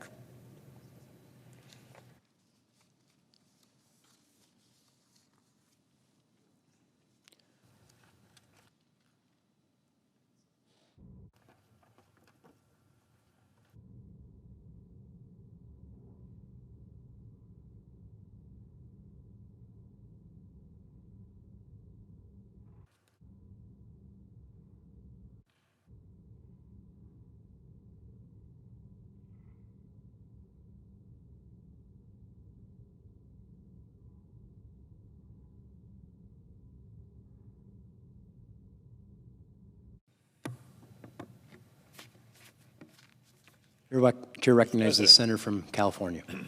Thank you, Thank you, Mr. President. Colleagues, a little over a year ago, during a Fox News town hall, Sean Hannity gave Donald Trump, then candidate for President of the United States, the chance to assure the American people that he would not abuse power or become a dictator if he won a second term. But instead of committing to the rule of law during that town hall, he answered defiantly, saying, quote, "except for day one." Well, Mr. President, it's been 9 days since he was sworn into office. And as then candidate Trump promised, we're already seeing how hell-bent he is on pushing the limits of his power. We see a president unburdened by the rule of law after the Supreme Court handed him blanket immunity. And a president with a blatant disregard to the guardrails put in place by the authors of our Constitution. Over the last week and a half, here's what we've seen him do. He's declared an end to birthright citizenship in clear violation of the 14th Amendment to the Constitution. He's illegally fired 18 inspectors general. individuals, professionals that we count on to hold departments and agencies accountable. He's issued 1,500 pardons for the January 6th insurrectionists, including many who attacked law enforcement officers in an attempt to overthrow an election. And late Monday night, almost 48 hours ago, he set off an actual constitutional crisis. The president ordered a sweeping freeze on, quote, all federal financial assistance, end quote, pending a review by his political appointees who have passed his loyalty tests. Yes, those are documented. Donald Trump has attempted to implement nothing less than a one-man presidential government shutdown. But thankfully, the American people would not stand for it. Communities in every corner of California and every corner of the country have raised alarm bells and filed lawsuits. They have not backed down. President Trump's administration has backed down, at least for now, because we're not naive enough to think that he's not going to try to do it again. The vague document released by Donald Trump's budget office threatened to withhold billions of dollars from social safety net programs, for example, all to lay the groundwork to pay for his big tax cuts for large corporations and billionaires. Yes, like the billionaires he surrounded himself with during his inauguration. Now, working families, again, not just across California, but across the country, knew immediately what the consequences and the impacts mean in real life. Preschools closed. Life-saving cancer treatments halted. Meal programs for seniors threatened. I can go on and on with specific real-world examples, but here's another dynamic I ask you to take to heart. The billionaires that sat next to him and the billionaires that stand to benefit from the tax breaks he's hoping to achieve, of course, they wouldn't have felt the impact of this at all. As we stand here right now, we're told that he has rescinded the order in order to avoid a court battle because, of course, this is already challenged and tied up in court. But we know that the fight is far from over.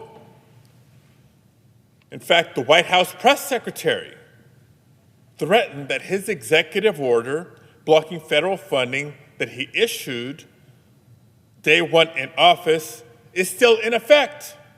Quote, remains in full force, and quote, will be rigorously implemented. Now let's be clear about what President Trump has tried. He's tried to block hundreds of billions of dollars in aid to support families recovering from catastrophic fires in California. He's attempted to block aid to law enforcement agencies that we rely on to keep our communities safe. He's trying to block aid to children and families who depend on federal child care and nutrition programs.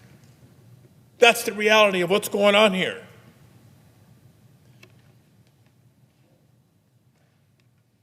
And sadly, for the most part,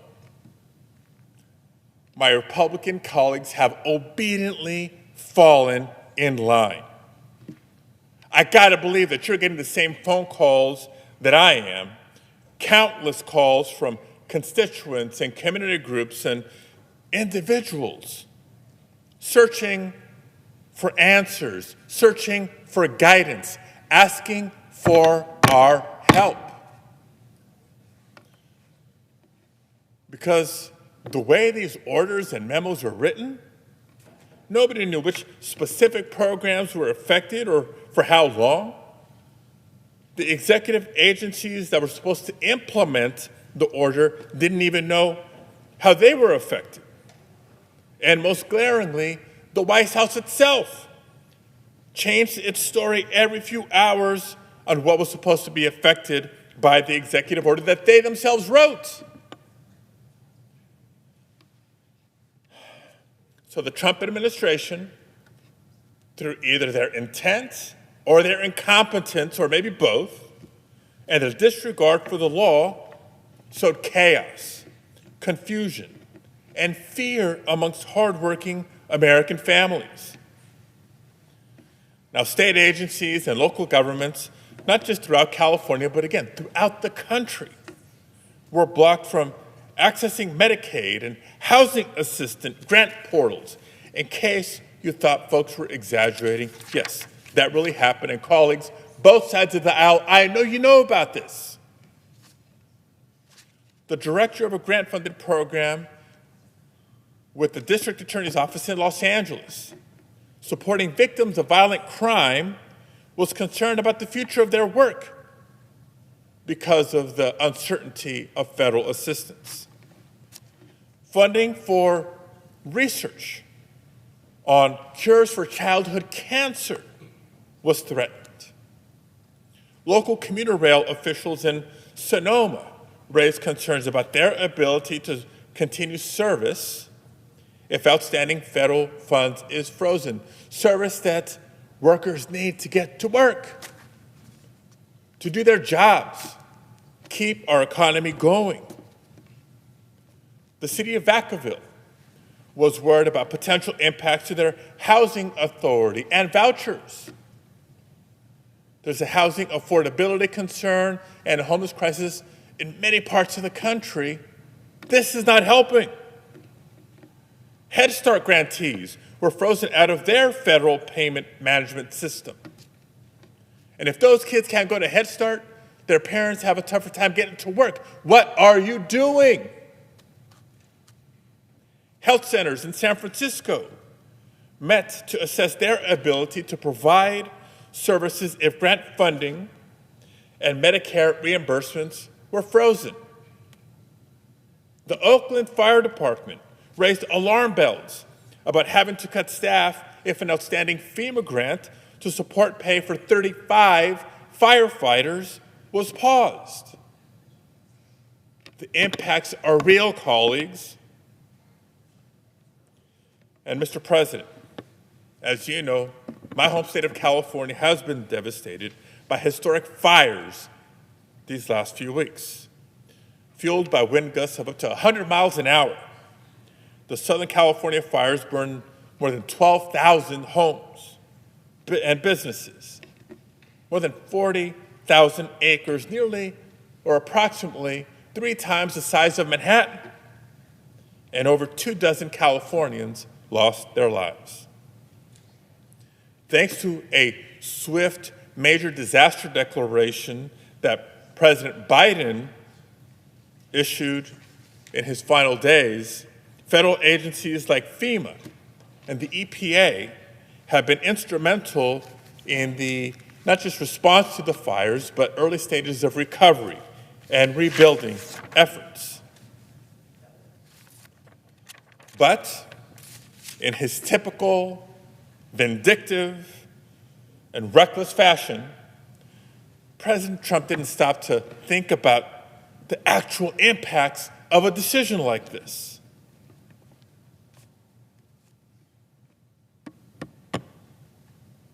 His OMB order shamefully put our disaster relief at risk. The freeze would have delayed FEMA's public assistance programs supporting debris removal, meaning, like, if you delay the debris removal, you're delaying the rebuilding efforts. Threatens funding for emergency shelters, as was the grant money that supports hiring firefighters and firefighting equipment purchases. We think these fires were devastating. You've all seen the images on television. Some of you may have an appreciation for the scale of it and the communities impacted. Let me remind us, folks, we're in the middle of the winter. Summer's just a few months away. The risk and the threat will continue to grow, and we're going to delay the hiring of firefighters and the purchase of firefighting equipment?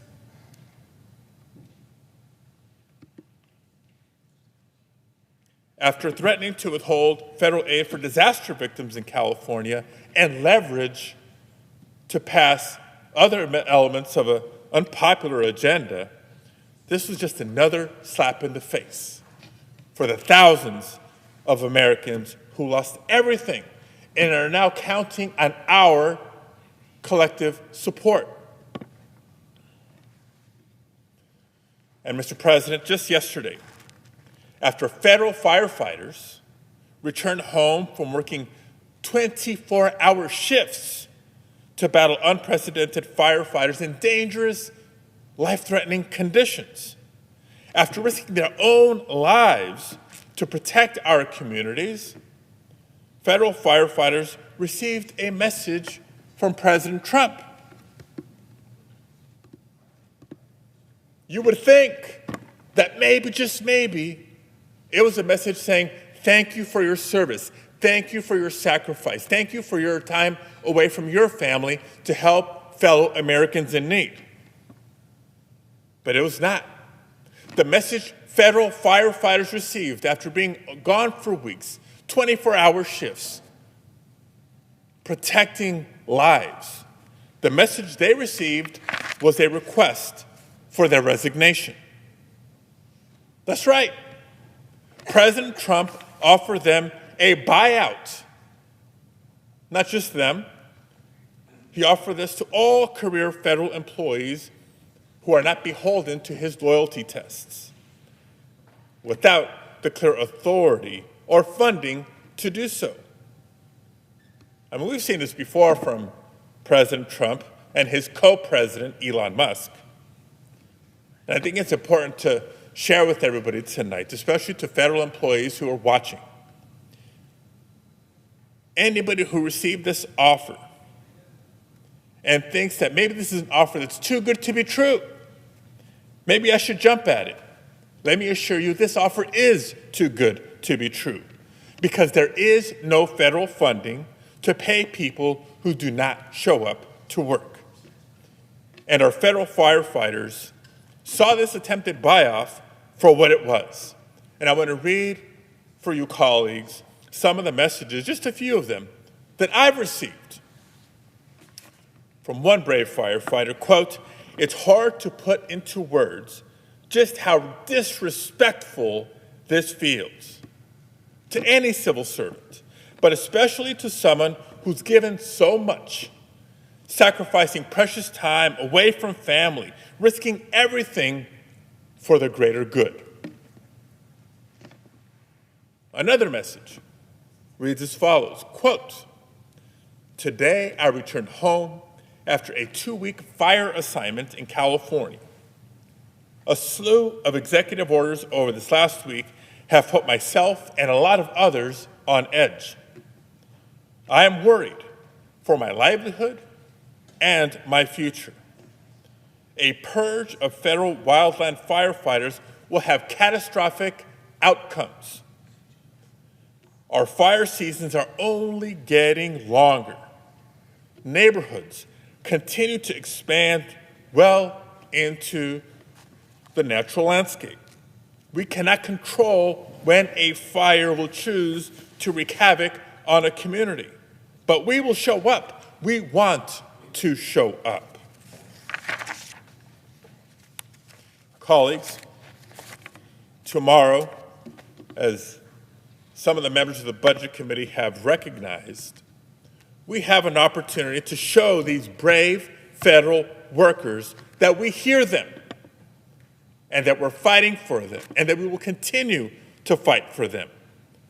The Senate Budget Committee will meet to vote on the nomination of Russell Vought to lead the Office of Management and Budget. By the way, this is the very office that is the source of much of the chaos over the past 48 hours. Now, during his previous tenure with OMB, Vought tried on numerous occasions to withhold and slow the distribution of congressionally appropriated disaster relief and foreign aid based on political motives. And during his confirmation hearing last week in the Budget Committee, he continued to hedge on answers that he would not politicize government assistance, and he refused at every opportunity to fully commit to following the law when it comes to the distribution of federal funding. To any of my colleagues, both sides of the aisle, who have worked hard to secure funding for your constituents back home, and who don't want to see that money that families in your state are counting on recklessly withheld, we must vote no on this nominee. Mr. President, here's where we stand at the moment. President Trump may have backed down for now. Thanks in part to so many of my Democratic colleagues who have spoken out against these outrageous abuses of power that will hurt our constituents. But the chaos of the last 48 hours is only a sign of things to come throughout this administration that has just begun. I'd like to speak to my colleagues on the other side of the aisle for just a moment. Yes, y'all won the majority in this November's election. I respect that. I'm not an election denier. But for those of you who just won your campaign, who just were elected and just joined the Senate, actually, I think everybody, whether you were elected now, 2 years ago, 4 years ago, I'll ask you this. When you ran for Senate, for the privilege to serve in this body, did you run on a platform of cutting veterans' housing assistance? Did you reach out to voters, your now constituents, and say, vote for me, and I'll cut school lunch programs? Did you suggest during the course of your campaigns that if elected, you would cut disaster relief? As a colleague, I ask you this: are you more loyal to your oath of office, to your constituents and the Constitution, or are you more loyal to a wannabe dictator, Trump? Are you just going to stand down silently while he tramples all over your independent constitutional authority, and then race to either Mar-a-Lago or to the White House for a picture and for him to thank you? Your silence over the last 48 hours is deafening. Mr. President, I yield the floor. President. Chair recognizes the senator from Nebraska. I ask unanimous consent that the Senate resume legislative session and be in a period of morning business for debate only, with senators permitted to speak therein for up to 10 minutes each. Without objection. Mr. President, I ask unanimous consent for the Senate to proceed to the consideration of S-Res 45, which is at the desk. Clerk will report. S-Res 45, supporting the contributions of Catholic schools in the United States and celebrating the 51st Annual National Catholic Schools Week. Without objection, the Senate will proceed to the measure. I ask unanimous consent that the resolution be agreed to, the preamble be agreed to, and that the motions to reconsider be considered made and laid upon the table with no intervening action or debate. Without objection. Mr. President, I ask unanimous consent that the Senate proceed to the consideration of S-Res 46, which was submitted earlier today. The clerk will report. S-Res 46, raising awareness and encouraging the prevention of stalking by designating January 2025 as National Stalking Awareness Month. Without objection, the Senate will proceed to the measure. I ask unanimous consent that the resolution be agreed to, the preamble be agreed to, and that the motions to reconsider be considered made and laid upon the table with no intervening action or debate. Without objection. Mr. President, I ask unanimous consent that when the Senate completes its business today, it stands adjourned until 12 noon on Thursday, January 30th, that following the prayer and the pledge, the journal of proceedings be approved to date, the morning hour be deemed expired, the time for the two leaders to be reserved for their use later in the day, and morning business to be closed. Further, that the Senate proceed to the executive session to resume consideration of executive calendar number 9, and that all the time during morning business, recess, adjournment, and leader remarks count post-closure. Finally, that if any nominations are confirmed during Thursday's session, the motions to reconsider be considered made and laid upon the table, and the President be immediately notified of the Senate's action. Without objection. If there is no further business to come before the Senate, I ask that it stand adjourned under the previous order following the remarks of my colleagues. Without objection. Thank you, Mr. President. I yield back. Mr. President. Chair recognizes the senator from Arizona. Mr. President, Arizona's a couple thousand miles away from here. And as folks know, we're a bit unique in the sense that we do not observe daylight savings time. What that means is that we're either 2 or 3 hours behind D.C., depending on the time of year. Right now, it's 2 hours. So usually when things start happening here in Washington that affect my state, me and my staff will hear from concerned Arizonans a little later in the morning, usually closer to noon. That wasn't the case on Tuesday, because that's the day that we all woke up to a vague, reckless memo from the Trump administration that said that they would freeze all federal grant funding. The memo was short. It was just 2 pages. It said, and this is a quote, "Federal agencies must temporarily pause all activities related to the obligation or disbursement of all federal financial assistance." End of quote. There was no list of programs it would impact and programs it wouldn't. No details. Just a broad, unconstitutional mandate that pretty clearly intended to just grind everything to a halt. The calls and texts to me and my staff started immediately. As early as 6:30 a.m. Arizona time, my Southern Arizona director was hearing from a nonprofit concerned about what this meant to them. 10 minutes later, my Northern Arizona director got a text from a county supervisor asking what this meant for their county's federal grants that had already been awarded. And on this went for the rest of the day.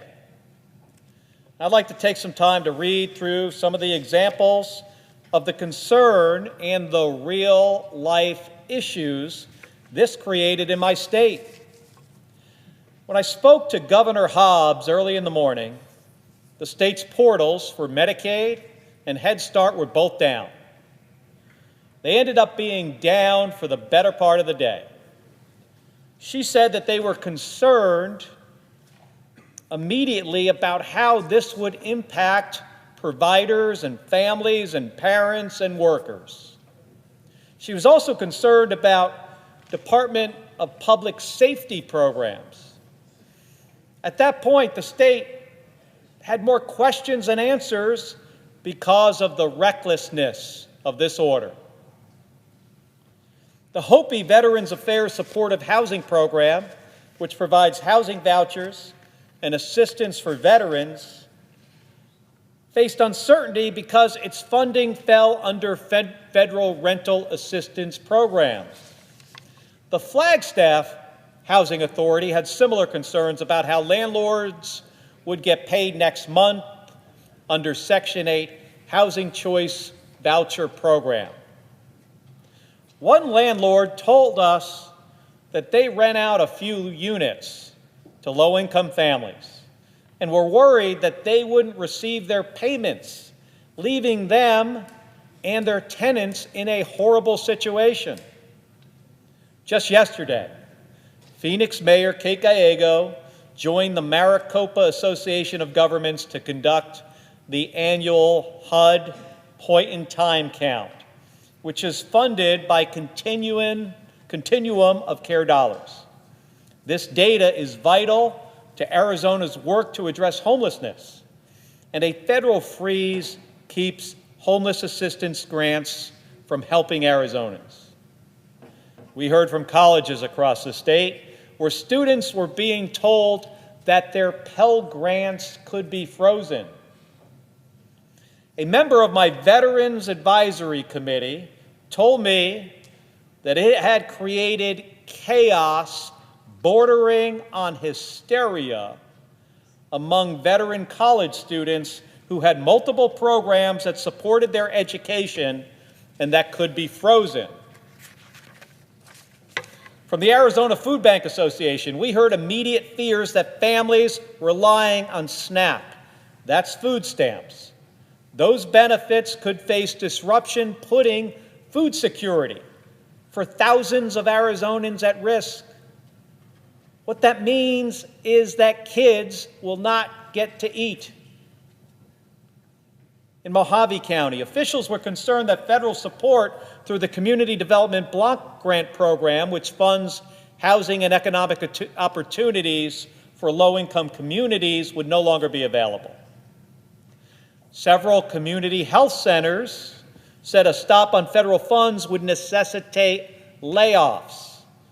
Organizations were looking at having to shut down programs that treat coal miners with black lung and suicide prevention programs and substance abuse services. What this means is layoffs for counselors who treat folks who are suicidal. Layoffs. The Arizona Department of Transportation told us that vital infrastructure projects are now in limbo. Funding for the I-10 interchanges in Window Rock and Lupton, which serve tribal communities, they've been frozen. The US 93 corridor improvements in Wickenburg, meant to modernize and expand a major highway, they're now stalled. And safety improvements for high-risk railroad crossings in Gilbert and Yuma are no longer moving forward, putting drivers at risk. The Arizona Water Infrastructure Finance Authority has raised concerns about the future of clean drinking water state revolving funds, which provide essential loans and grants to communities to ensure that their drinking water is safe. Without access to these funds, projects aimed at improving water systems, including projects already partway through construction in rural and tribal areas, could be delayed indefinitely. Cities and water users called to express concern that they would not be compensated for water savings that they are undertaking as part of the agreement to protect the Colorado River. Coconino County was concerned about funds they were planning to advance projects that protect communities from floods and wildfires. Not even our state and local law enforcement was spared from this chaos. I heard from Arizona's Attorney General, Chris Mays, about how the high-intensity drug trafficking area program was impacted. This is a critical program, by the way, that funds our law enforcement's frontline efforts and the federal government to combat the fentanyl crisis and battle the Mexican drug cartels. This program that the administration tried to freeze helps fund the positions of over 700 law enforcement officers who are in the fight against drugs in Arizona. Multiply that at times 50 across the country. At a time when we need to do as much as we can to combat the drug crisis, this administration attempted to freeze critical funding for my state's counter-drug efforts. Jennifer in Tucson, a small business owner who provides training for tribal health programs, she told us that her invoices can't be paid due to the federal freeze. As an independent contractor, what that means is this isn't just an inconvenience. It would be devastating for her family and many others like her. Julie in Sun City works at a senior center and has seen firsthand how federal funding supports Arizona's elderly, helping them afford food and access to mental health services, helps them afford and get some one-on-one support. She watched seniors panic as uncertainty grows over whether those resources will still be there next month. Kathy in Tucson, a mother of 3 daughters with disabilities, woke up to frantic messages from other parents who rely on Medicaid-funded support programs for their children. She described a wave of fear as families tried to log into the state portal only to find it down, leaving them unsure whether the critical care their children needed will continue. In Apache Junction, Janice's husband is in a memory care unit, and Medicaid covers most of his room and board. If these payments had stopped, she didn't know how she could afford his care. And Michelle in Glendale, a 69-year-old diabetic, is struggling to survive on only $1,259 a month. If Medicaid was disrupted, she will be forced to choose between food and life-saving medication. Christine in Flagstaff wrote to me about her brother-in-law, who is currently fighting for his life in the hospital as part of a clinical trial funded by NIH. If that funding is pulled, so is his treatment, and he may die. Christine in Flagstaff, another Christine, also from Flagstaff, a disabled veteran, told us she simply can't afford increased VA copays if her benefits are impacted. Colin in Tempe, who runs a science startup, was notified that his NSF grant payments are paused, meaning that he can't pay his employees. What that means is he'll have to lay them off. These are real jobs that affect real people, and these jobs are in groundbreaking research projects that are now needlessly put into jeopardy. Mr. President, that's not an exhaustive list of the outreach that only my office received and the consequences in Arizona. I could go on for hours.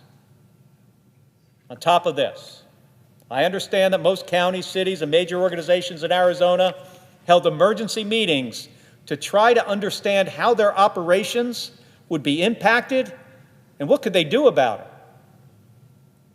This administration tossed them into chaos.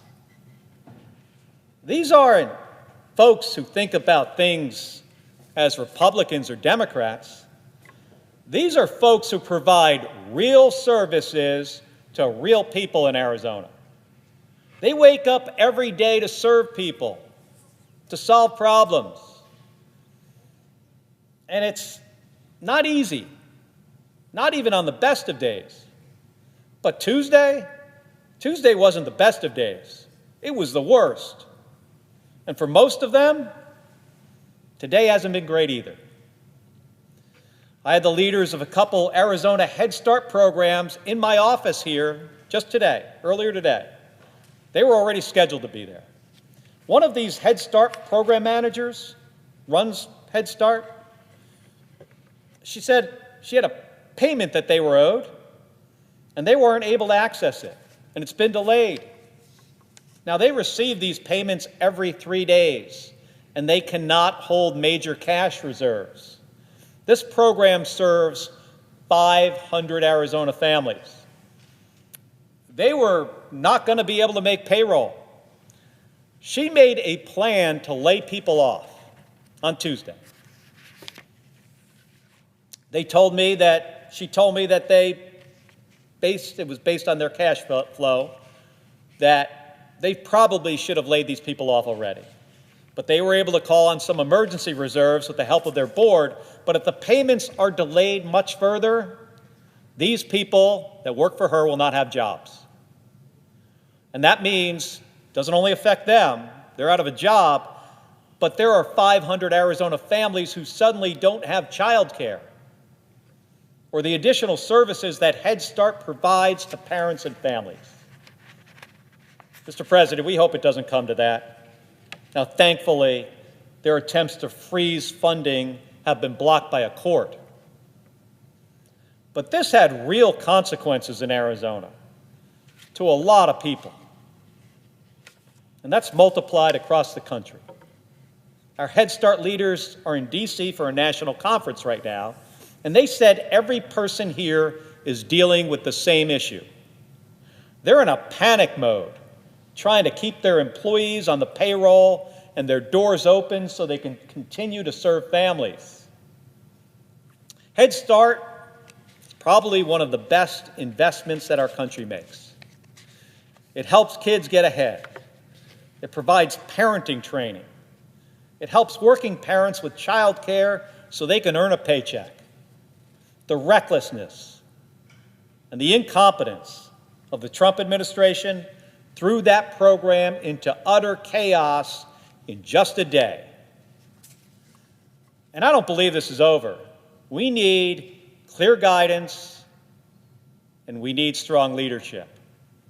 This administration hasn't provided that, and it's hurting Arizonans. Now, Mr. President, I thought last week when the president pardoned criminals who beat up cops would be the worst thing that he would do this month. Now I'm not so sure. Mr. President, this needs to be fixed. And the president on Pennsylvania Avenue should take steps to ensure that he doesn't make mistakes like this again. I yield the floor.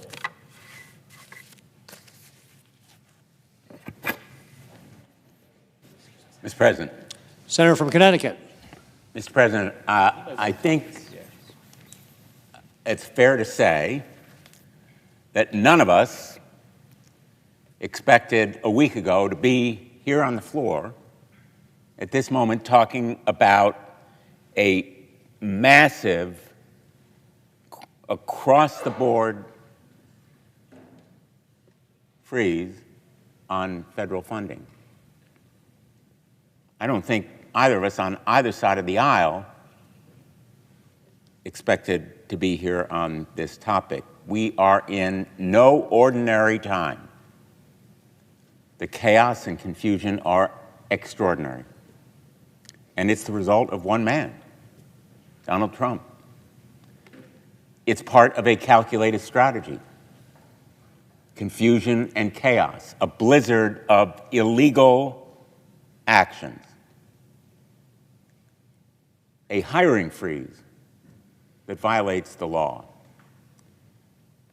A firing of inspectors general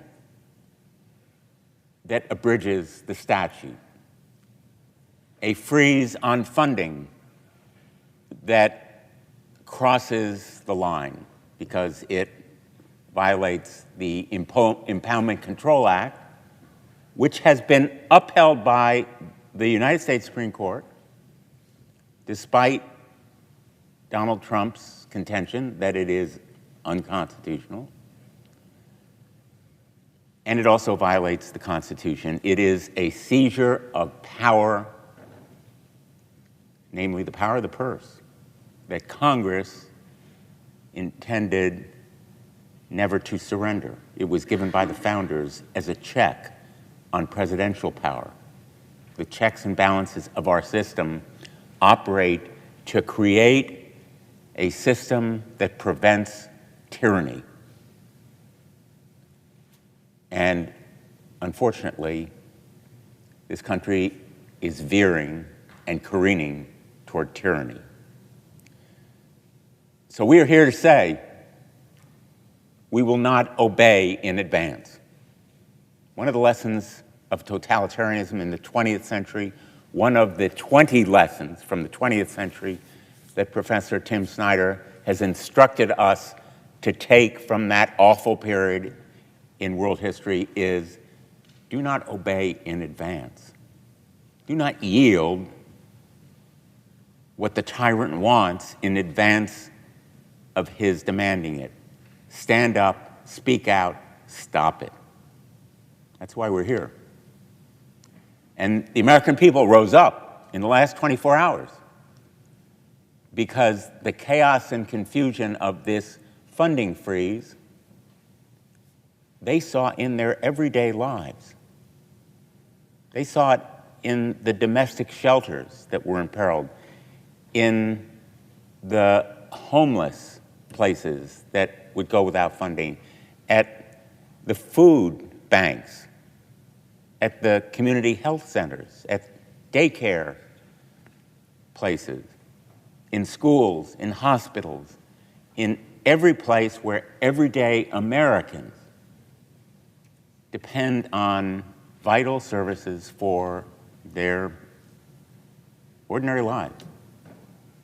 They were seeing their worlds upended.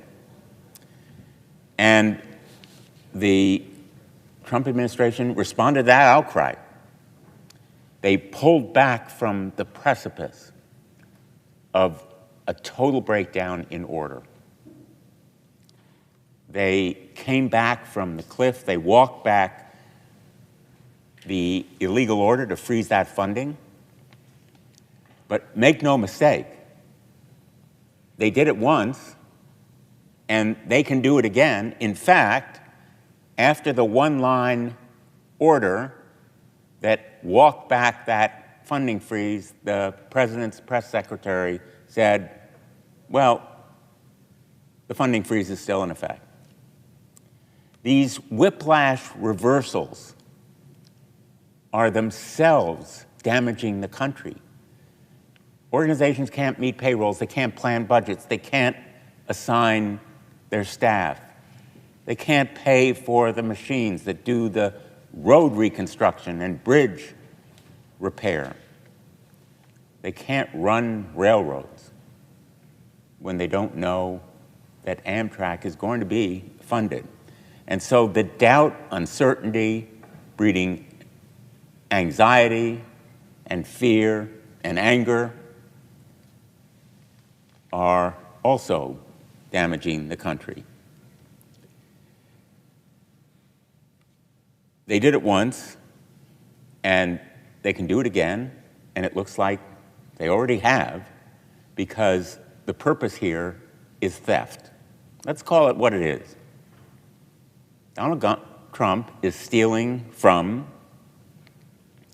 the community health centers and domestic violence shelters to finance tax cuts for billionaires.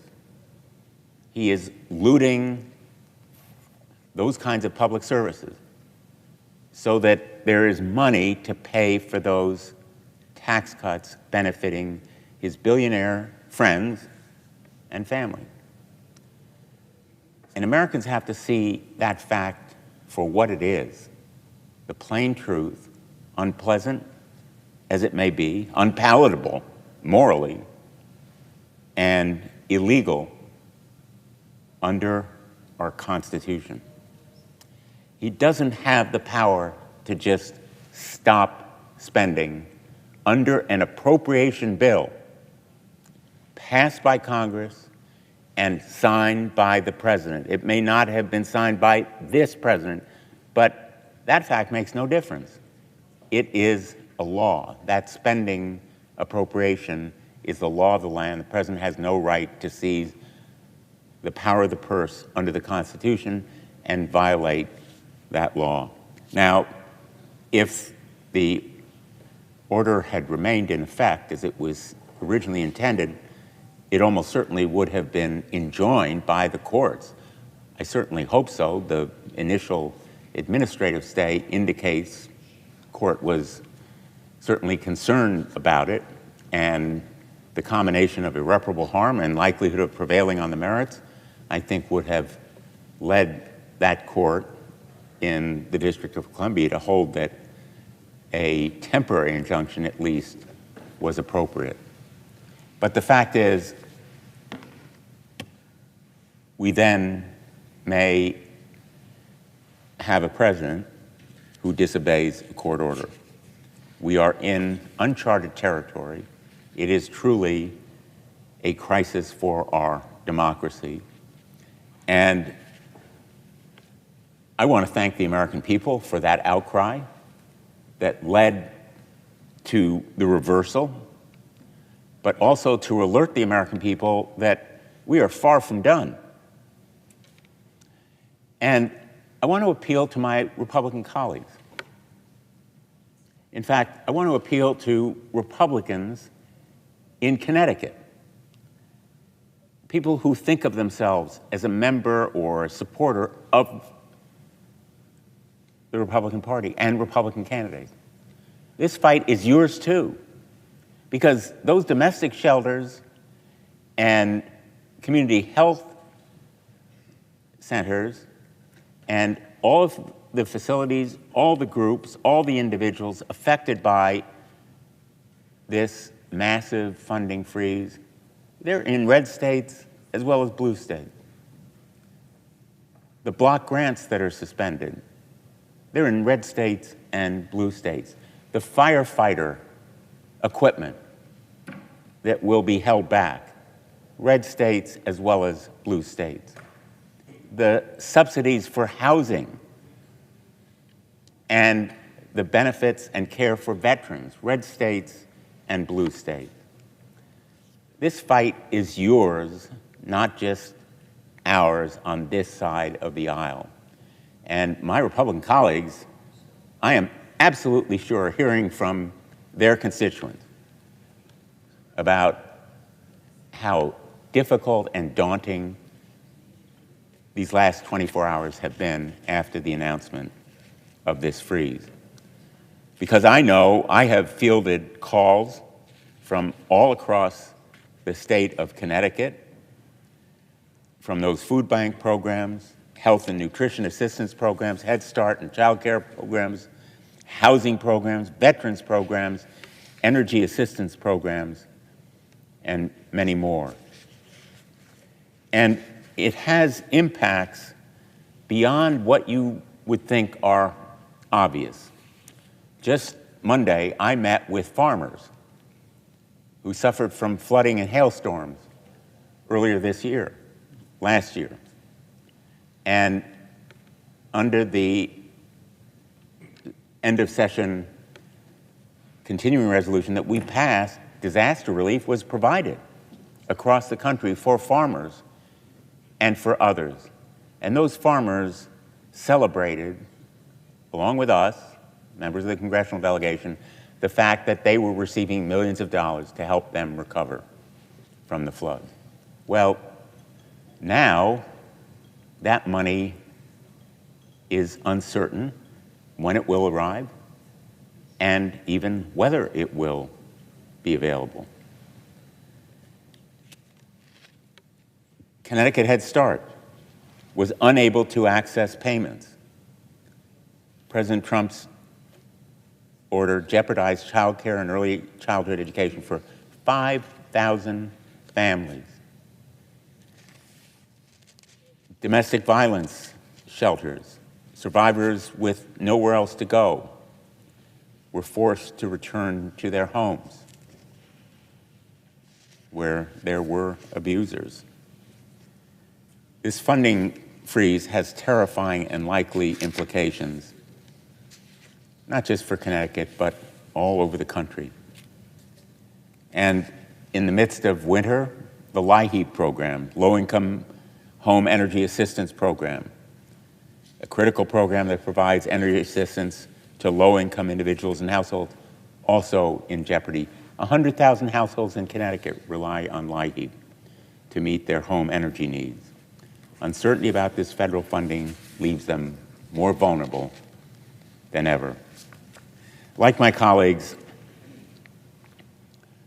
I could go on, but my colleagues are joining us on the floor, and I just want to end on this note. I mentioned that this funding freeze is part of a calculated strategy to steal from the domestic violence shelters and child care and Head Start and all the other services funded under these programs, and make that money available for tax cuts to the billionaire friends and family of Donald Trump. But what's also part of the strategy is a blizzard of orders, a deluge of illegalities. One of them being the firing of inspectors general.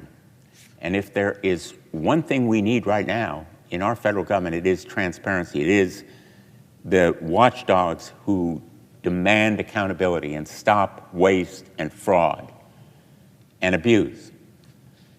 Firing inspectors general, the independent watchdogs and bulwarks against corruption, is a profoundly important sign of where this president wants to take the country. The Veterans Inspector General, Mike Missel, has recovered billions of dollars for the VA. Firing him and eliminating his independent oversight is a betrayal of trust to our veterans, as well as a violation of law, because none of these veterans, none of these inspectors general was fired with the requisite 30-day notice to Congress and with a statement of reasons and rationale that's required under the law. If the president is really committed to finding waste in government, why is he firing the watchdogs who are the ones who root it out? And today's, or earlier this week's firing makes clear that the president is lacking in that commitment. We're here because we're determined to fight. And we're determined also to continue to support the American people in this outcry against lawlessness and recklessness that so imperils hardworking, everyday Americans. And, Mr. President, I yield the floor.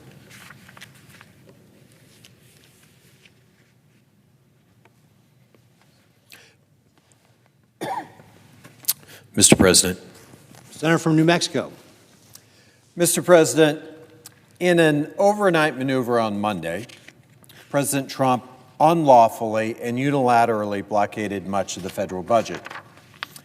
Hitting send on a 2-page memo, the Trump administration triggered a chaotic 24 hours that has thrown every town, county, tribe, nonprofit, doctor's office, hospital, nursing home, school, and preschool in my state into disarray. From New Mexico's roundhouse, or Capitol, to the classroom, to the emergency room, there were 1,000 questions and 0 answers. Now, the Trump administration has both withdrawn and not withdrawn this blockade. In so-called clarifications, President Trump has made things about as clear as mud. But here are 3 things that are crystal clear. First, President Trump's funding blockade was blatantly unconstitutional and illegal. Secondly, it has caused real harm. And third, this was a test run where chaos was actually the point. If you're trying to follow the news and getting confused, it's not you. If you heard that President Trump blocked all federal Medicaid reimbursements, you heard correctly. If you heard that the White House claimed federal Medicaid reimbursements were exempt from the blockade, you also heard correctly. If you heard that despite being allegedly exempt, Medicaid reimbursement was still blocked, you heard correctly. Same story for Head Start. Same goes for food assistance or SNAP, and for school lunches. And that list goes on and on and on. Even today, after a federal court ruled that the Trump administration had to pause the pause, I'm still getting reports of organizations that cannot access federal funding portals. And in the midst of all of that, there are very real consequences. Let's just take Medicaid, just for a start. Almost a quarter of my state's budget moves through the Medicaid portal, the one that was shut down yesterday. $8 billion in federal Medicaid funding comes to New Mexico every single year. Millions and millions of dollars worth of Medicaid reimbursement happen on that portal in any given day. 7 out of 10 nursing home residents, 55% of newborn births, more than 700,000 people in total in my state depend on Medicaid for their health care. And because a Medicaid blockade would impact over a third of New Mexico's population, it really impacts all of our health care providers, from small rural clinics to our largest hospitals. Shutting that down is a big deal, but it wasn't just that.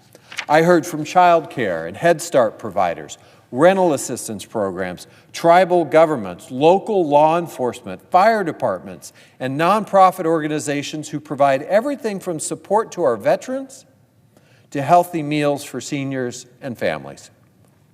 We need to call out Trump's brazen action for what it truly is. It's a power grab, and a test to see just how much he can get away with. President Trump and his cronies are testing how far they can go to dismantle and dismember our democracy in service of his strongman impulses and his ideological agenda. Our message to him: the stove is hot, Mr. President. You should remember that. The Constitution and federal law are clear on who controls the spending of our taxpayer dollars.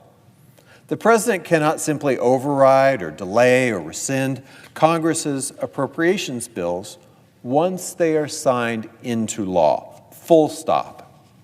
This has been upheld time and again by the Supreme Court, by the Justice Department, the Government Accountability Office, and it was codified into law in the Impoundment Control Act of 1974.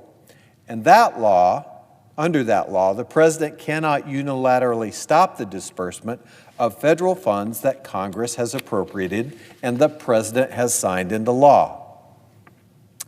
Sound familiar?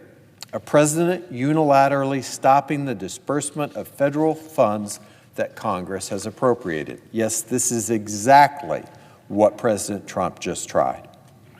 As a member of the Senate Appropriations Committee, I know how much work goes into writing and passing our bipartisan funding laws. I am here now talking on the Senate floor because I will fight like hell to stop this or any of Trump's brazen illegal funding blockades, and I am not alone. I am joined by my colleagues here in the Senate, on the Senate floor tonight, my colleagues in the New Mexico federal delegation, my state's attorney general, and countless of my constituents. Now, let me read just a few letters that I've received from New Mexicans over these last 2 days.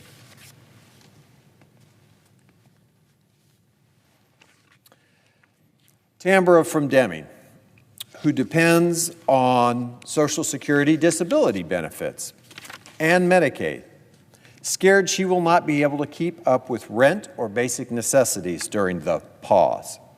Tambra wrote to me, "I will not be able to pay full price rent. My heart is filled with uncertainty. I'm afraid for my neighbors with children. It has saddened my heart to see so many people, including myself, become unsure of the future." Caitlin from Taos wrote to my office expressing concern for her safety and security Should Dreamtree, a federally funded youth shelter in northern New Mexico, shutter its services due to Trump's pause?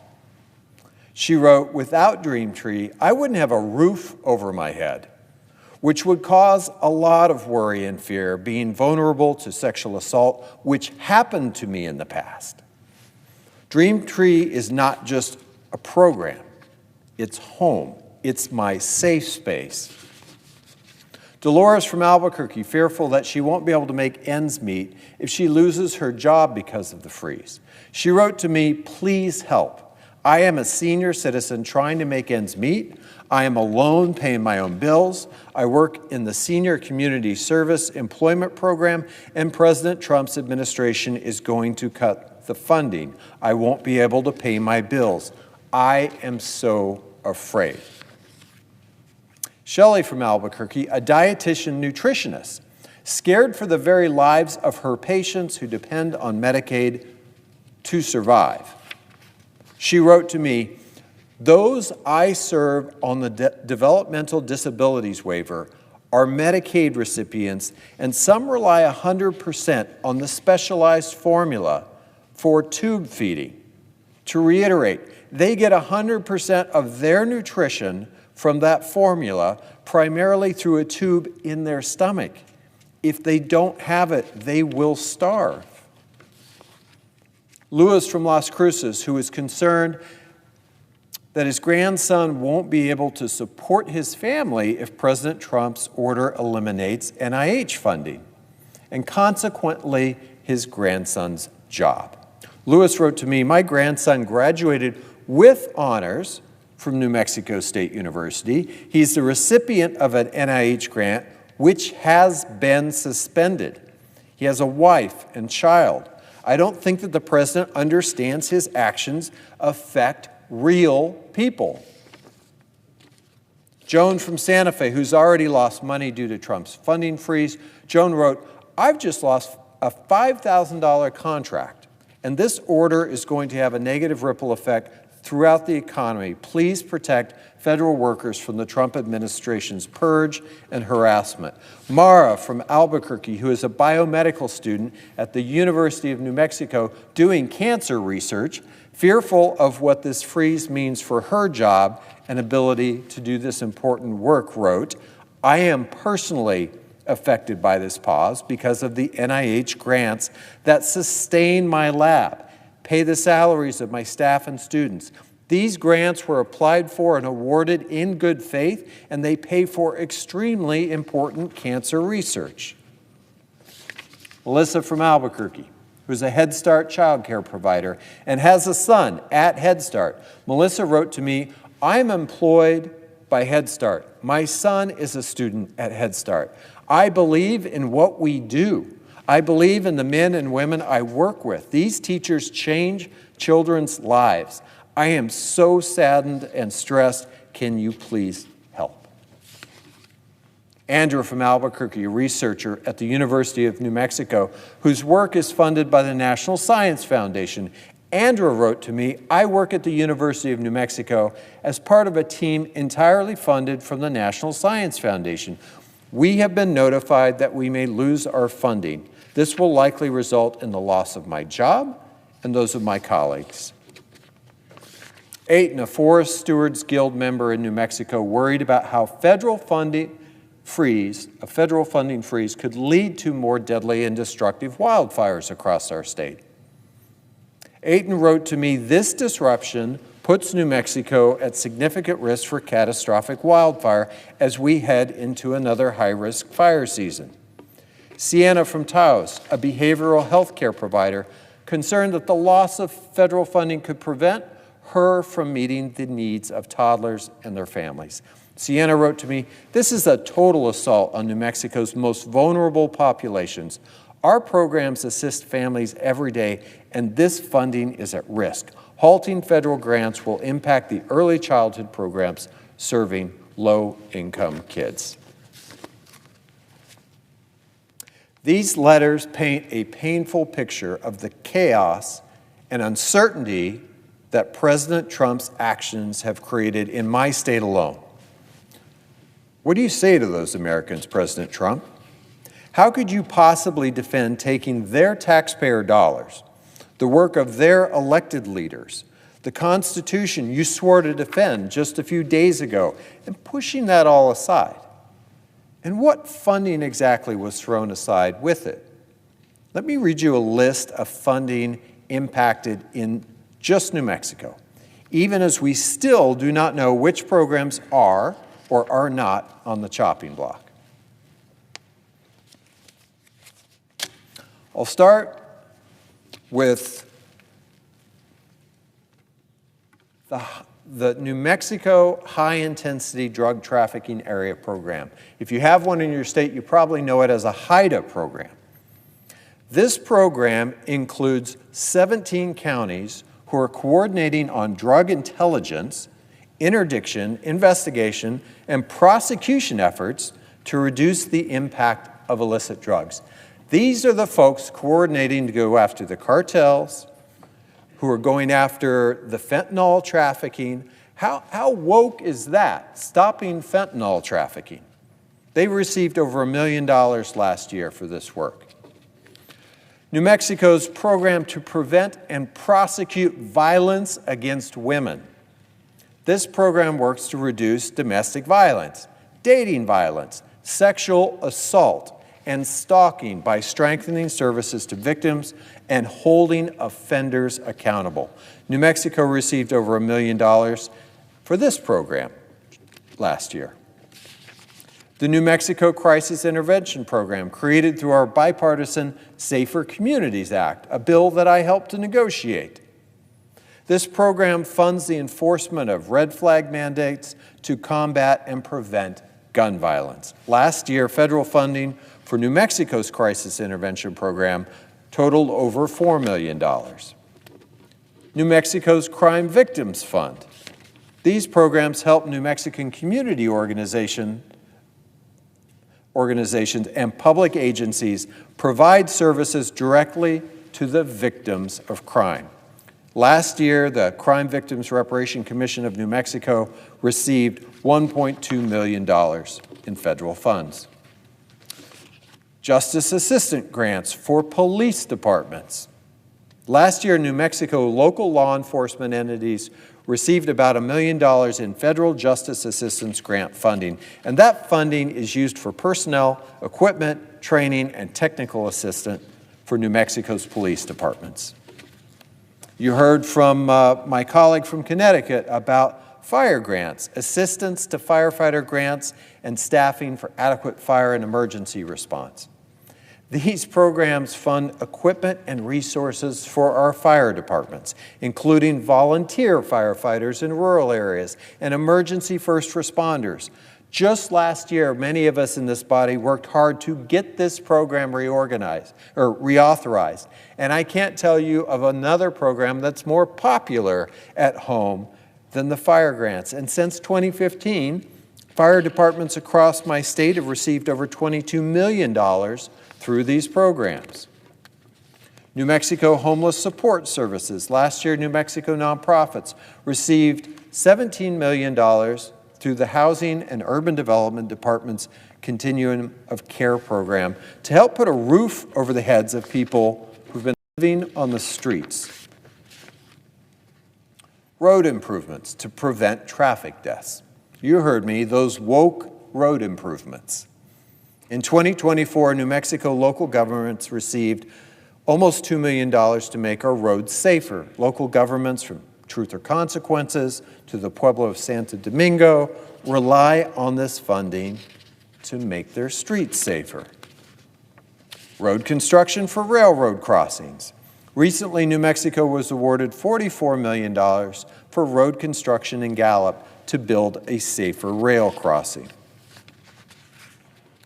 New Mexico's community schools. New Mexico community schools rely on the Community Schools Program for social support services for their students and families. Last year, schools in Bernalillo County received $2.4 million to support the work of their educators and their students. Literacy programs, comprehensive literacy development programs, $60 million to help kids read better. Community health centers. Each year, 16 federally funded community health center organizations in our state leverage, on average, $76 million to serve over 300,000 patients to provide them with health care. 17% of those patients are completely uninsured. 40% are covered by Medicaid. How about essential air service for our rural airports? That's something that gets incredible bipartisan support in this body because it makes sure that rural communities have access to air service. Carlsbad Air Terminal, Clovis Regional Airport, Grant County Airport all rely on this program to maintain their commercial air operations. These three rural airports receive $15 million a year, more or less, through this program. New Mexico's Housing Trust Fund. The Housing Trust Fund money is used for affordable housing for extremely low and very low income households. It's not like any of us have a housing problem in our states right now, do we? Small business loans. The Small Business Administration loan program has supported 112 New Mexico small businesses with almost $50 million in loans. And those loans help those businesses grow.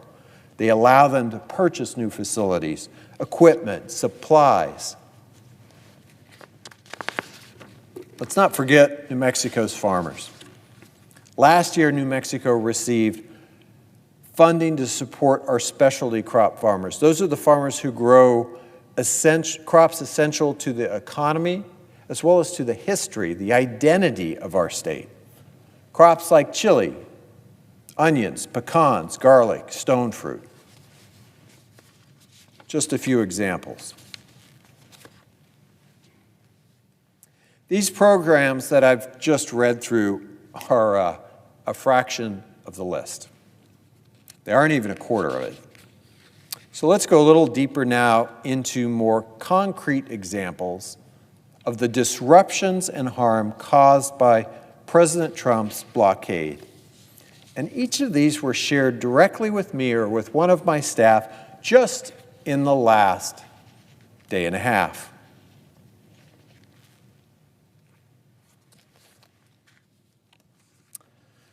This one really pisses me off.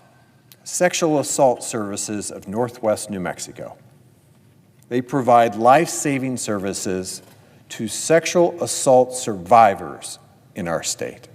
And the freeze meant that this organization may not make payroll because they were locked out of a federal reimbursement portal. They don't even know if their grant is still coming through. They said, quote, as a victim service provider, this memo directly threatens our ability to serve survivors of sexual assault. Women's Economic Self-Sufficiency Team. We call them WEST in the central part of the state, and WEST serves around 1,000 New Mexico small businesses, 2,000 people a year with consulting and training, incubation, micro-lending programs. They told me federal funds directly and indirectly provide the majority of their operating budget. They planned to open a 7th women's business center in Hobbs, New Mexico, to focus on growing child care businesses. That expansion was put on hold by the freeze. They employ 34 staff and operate 6 women's business centers throughout New Mexico.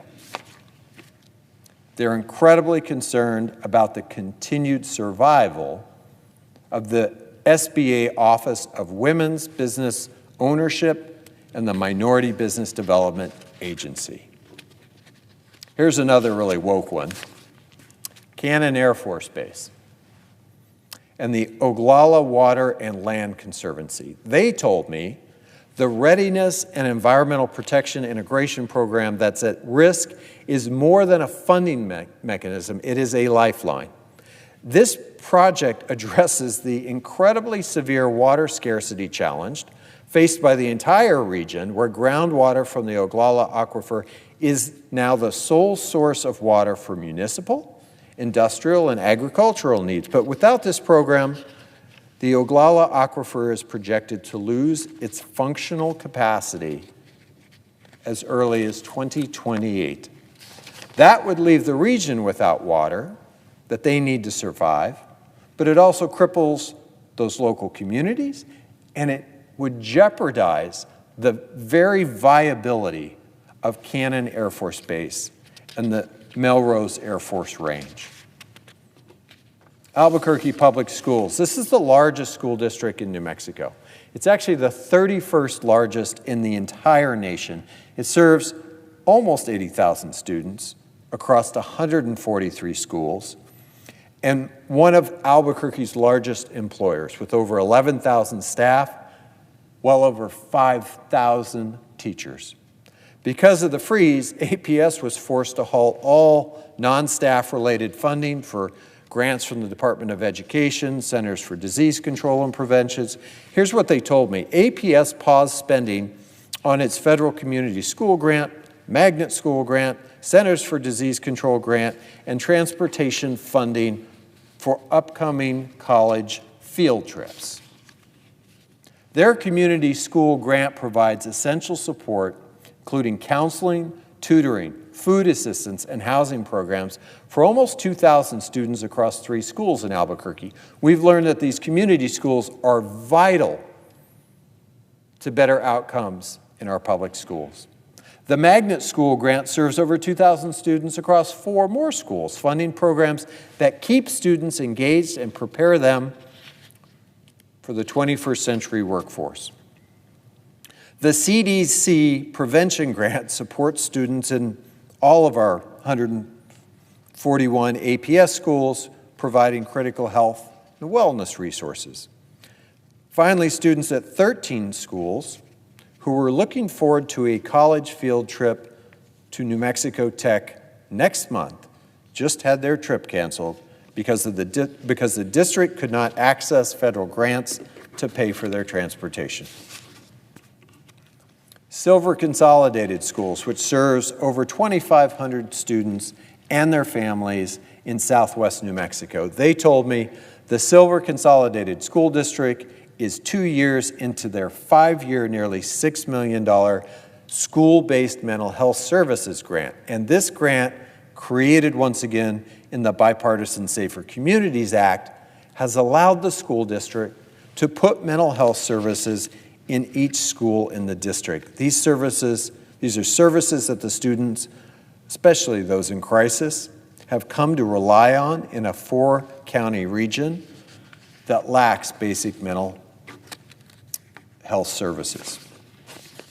These programs I've just read through, they're not the whole list. They aren't even a quarter of it. So let's go now. And some of you watching are wondering, why come to the Senate floor? Why decry an action that the president has already supposedly reversed? First, I think we have to ask, has he reversed it? According to his press secretary, the funding is still blocked. Again, these are laws, not guidance. They're laws passed by Congress, signed into law by the President of the United States. And let me tell you about just a few of the projects under some of these laws that President Trump is unilaterally blocking funding for. Projects from the Inflation Reduction Act, which is law, and the Bipartisan Infrastructure Bill, which is now law.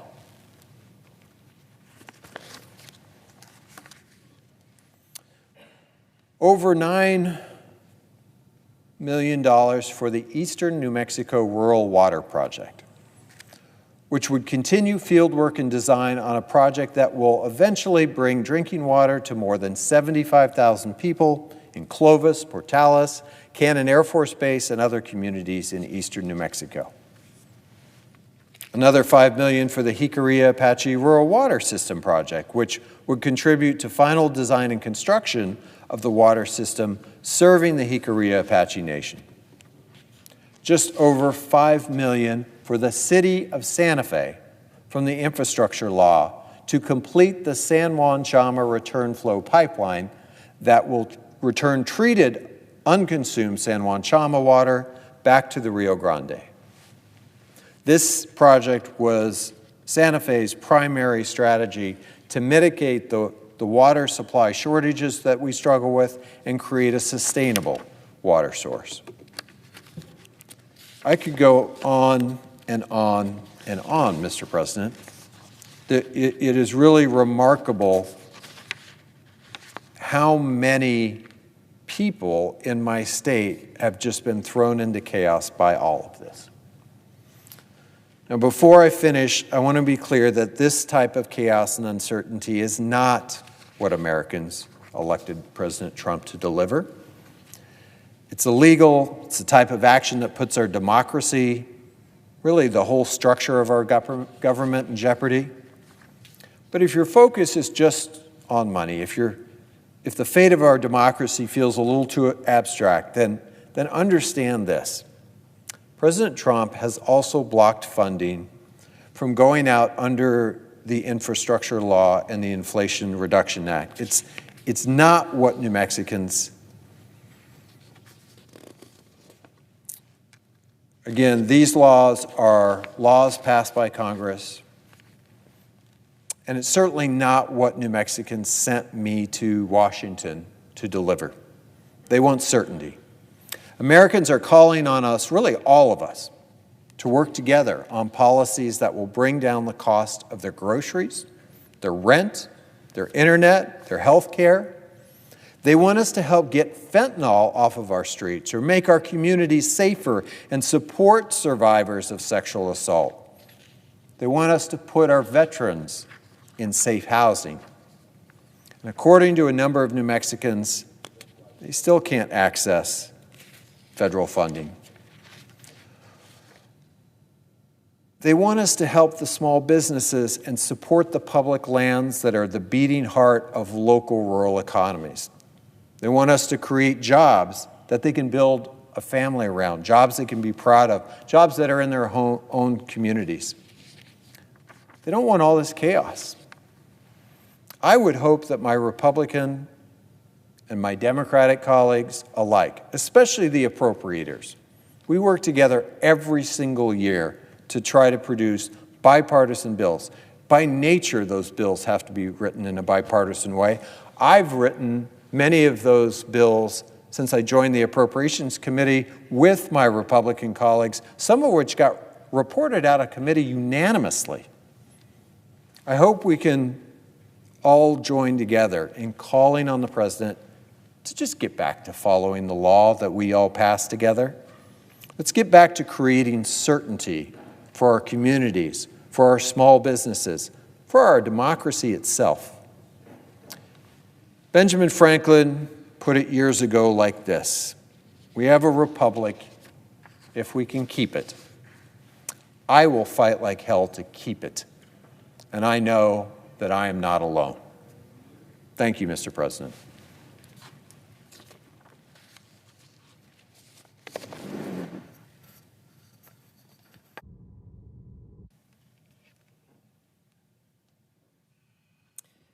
Mr. President. The senator from Wisconsin.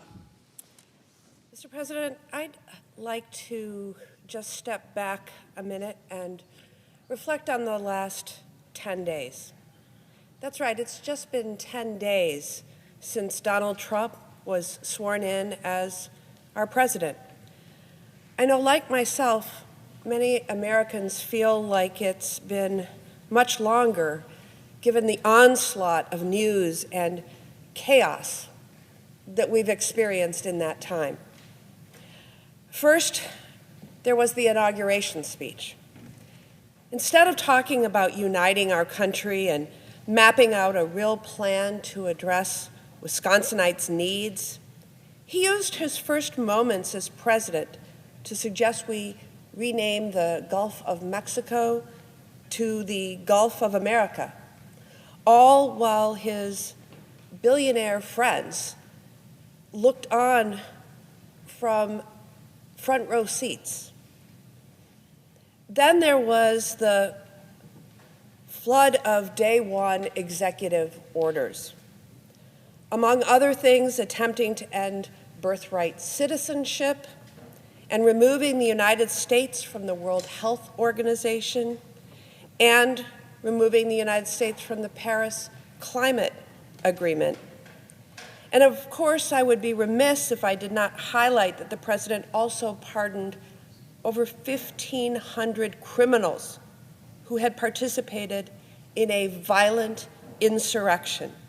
People who beat police officers with metal batons and fire extinguishers.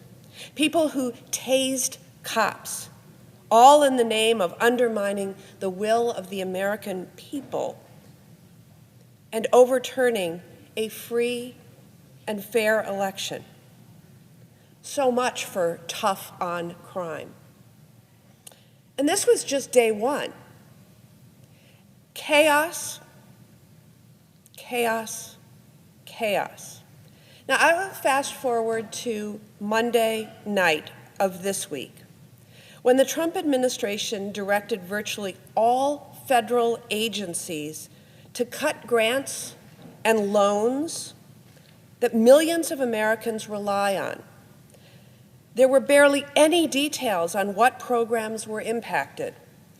Almost immediately, my office began receiving calls from constituents. In fact, the phones rang off the hooks.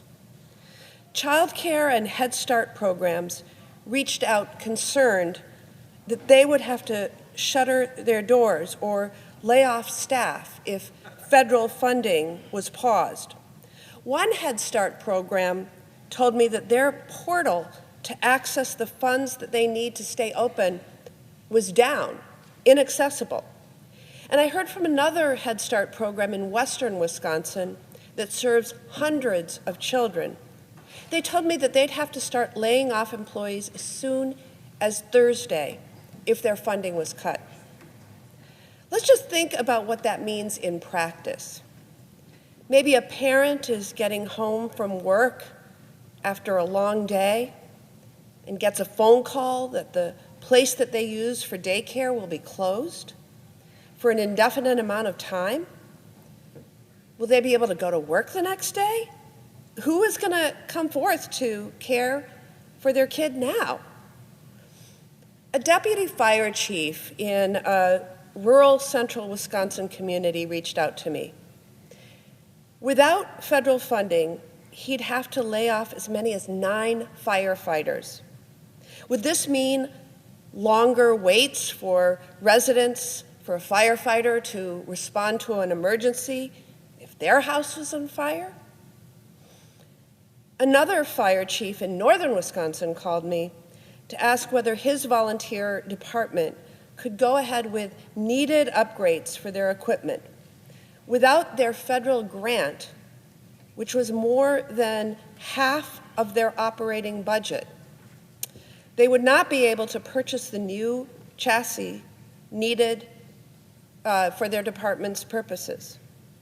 And from western Wisconsin, a local mayor reached out to me to share that a pause in federal funding would be catastrophic for their ability to make timely payments on a loan they took out to make necessary renovations to their fire department. I heard from an administrator of a women's shelter for survivors of domestic abuse based in southwestern Wisconsin. Without federal funding, they would have to turn away women looking for safety from their abusers for themselves and their children. As communities across Wisconsin continue to battle the opioid and fentanyl crisis, a community organization specializing in drug prevention told me that they would not be able to pay their staff or continue their vital work if funding was cut. I also heard from a community dental center in southeastern Wisconsin that serves thousands of patients every single year, the vast majority of whom are children.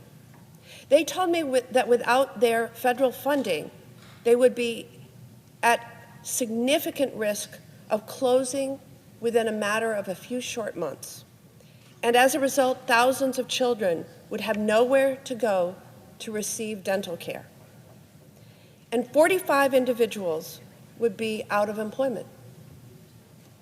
Another family shelter in Milwaukee that serves hundreds of families a year and dozens of pregnant and postpartum women shared that a freeze on federal funding would likely result in them having to cut wages for their 100 employees and consider staffing reductions. Without their services, more than 100 kids would remain in foster care instead of with their families. While the White House seems to be contradicting itself and putting out mixed signals on these drastic cuts, the level of panic and chaos that has created should be upsetting to every American. We are talking about the most vulnerable people in our society. Republicans who say these cuts are necessary are essentially saying it's fine if Americans don't get life-saving treatment for opioid addiction. They're saying it's fine if kids miss a meal or can't access the medication they need to stay healthy. It's okay, in their books, if fire departments and law enforcement go without the resources they need to keep our communities safe. Look, I agree that we need to go after fraud and waste in our government where it exists. Where I adamantly disagree with my Republican colleagues is what that waste and fraud actually is. Programs that Wisconsin families rely on every day is not waste in my book. President Trump's egregious overreach of his presidential power is plainly unconstitutional. It is illegal to withhold this funding from the American people, period. This funding came through bipartisan bills. And I hope that my Republican colleagues are just as angry at President Trump for the confusion his administration has created as I am. But based on what I've witnessed so far, I fear they're not. This directive has put real people in real distress, something it appears President Trump and his allies don't really care about. We're going to do everything that we can to challenge this and make sure that kids can get a hot lunch at school, that cops get the funding that they need to be on the beat, and that families have what they need. I'll close with this. The Trump administration has said this is all to stop the, quote, woke agenda. Well, if the woke agenda is ensuring that seniors can access health care, kids can have food on the table, parents can find affordable child care in their neighborhoods, and police officers and first responders have the resources they need to keep our communities safe, I think this administration is about to learn a real lesson in just how out of step they are with the vast majority of Americans who rely on these services every day. If this is any indication of the next 4 years, I want my constituents to know that I, for one, intend to do right by them and stand up for their best interests.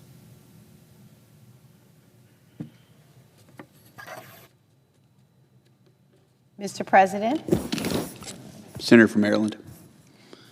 while this may not be my maiden floor speech, I think it of vital importance that Marylanders hear from their elected leaders in this moment of chaos. One of my greatest inspirations growing up was my grandmother, Sarah Daisy, also Brooks. She was my father's mother. She raised my father and his siblings in a one-bedroom apartment in Northeast Washington, D.C.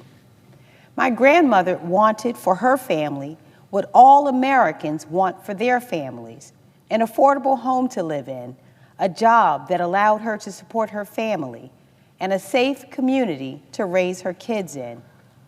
My grandmother dreamed of civil service. She dreamed of working in the federal government, and she was determined to do so. Many in this chamber will recall that you had to pass the civil servants exam in order to be hired, and to pass, you had to take a typing test. At the time, my grandmother was a housekeeper. She worked day and night to provide for my father and his siblings. Every dollar she made went to her family. So she couldn't afford a typewriter to practice typing on. But that didn't stop her from pursuing her dream. She took a white piece of paper and hand drew a keyboard on it.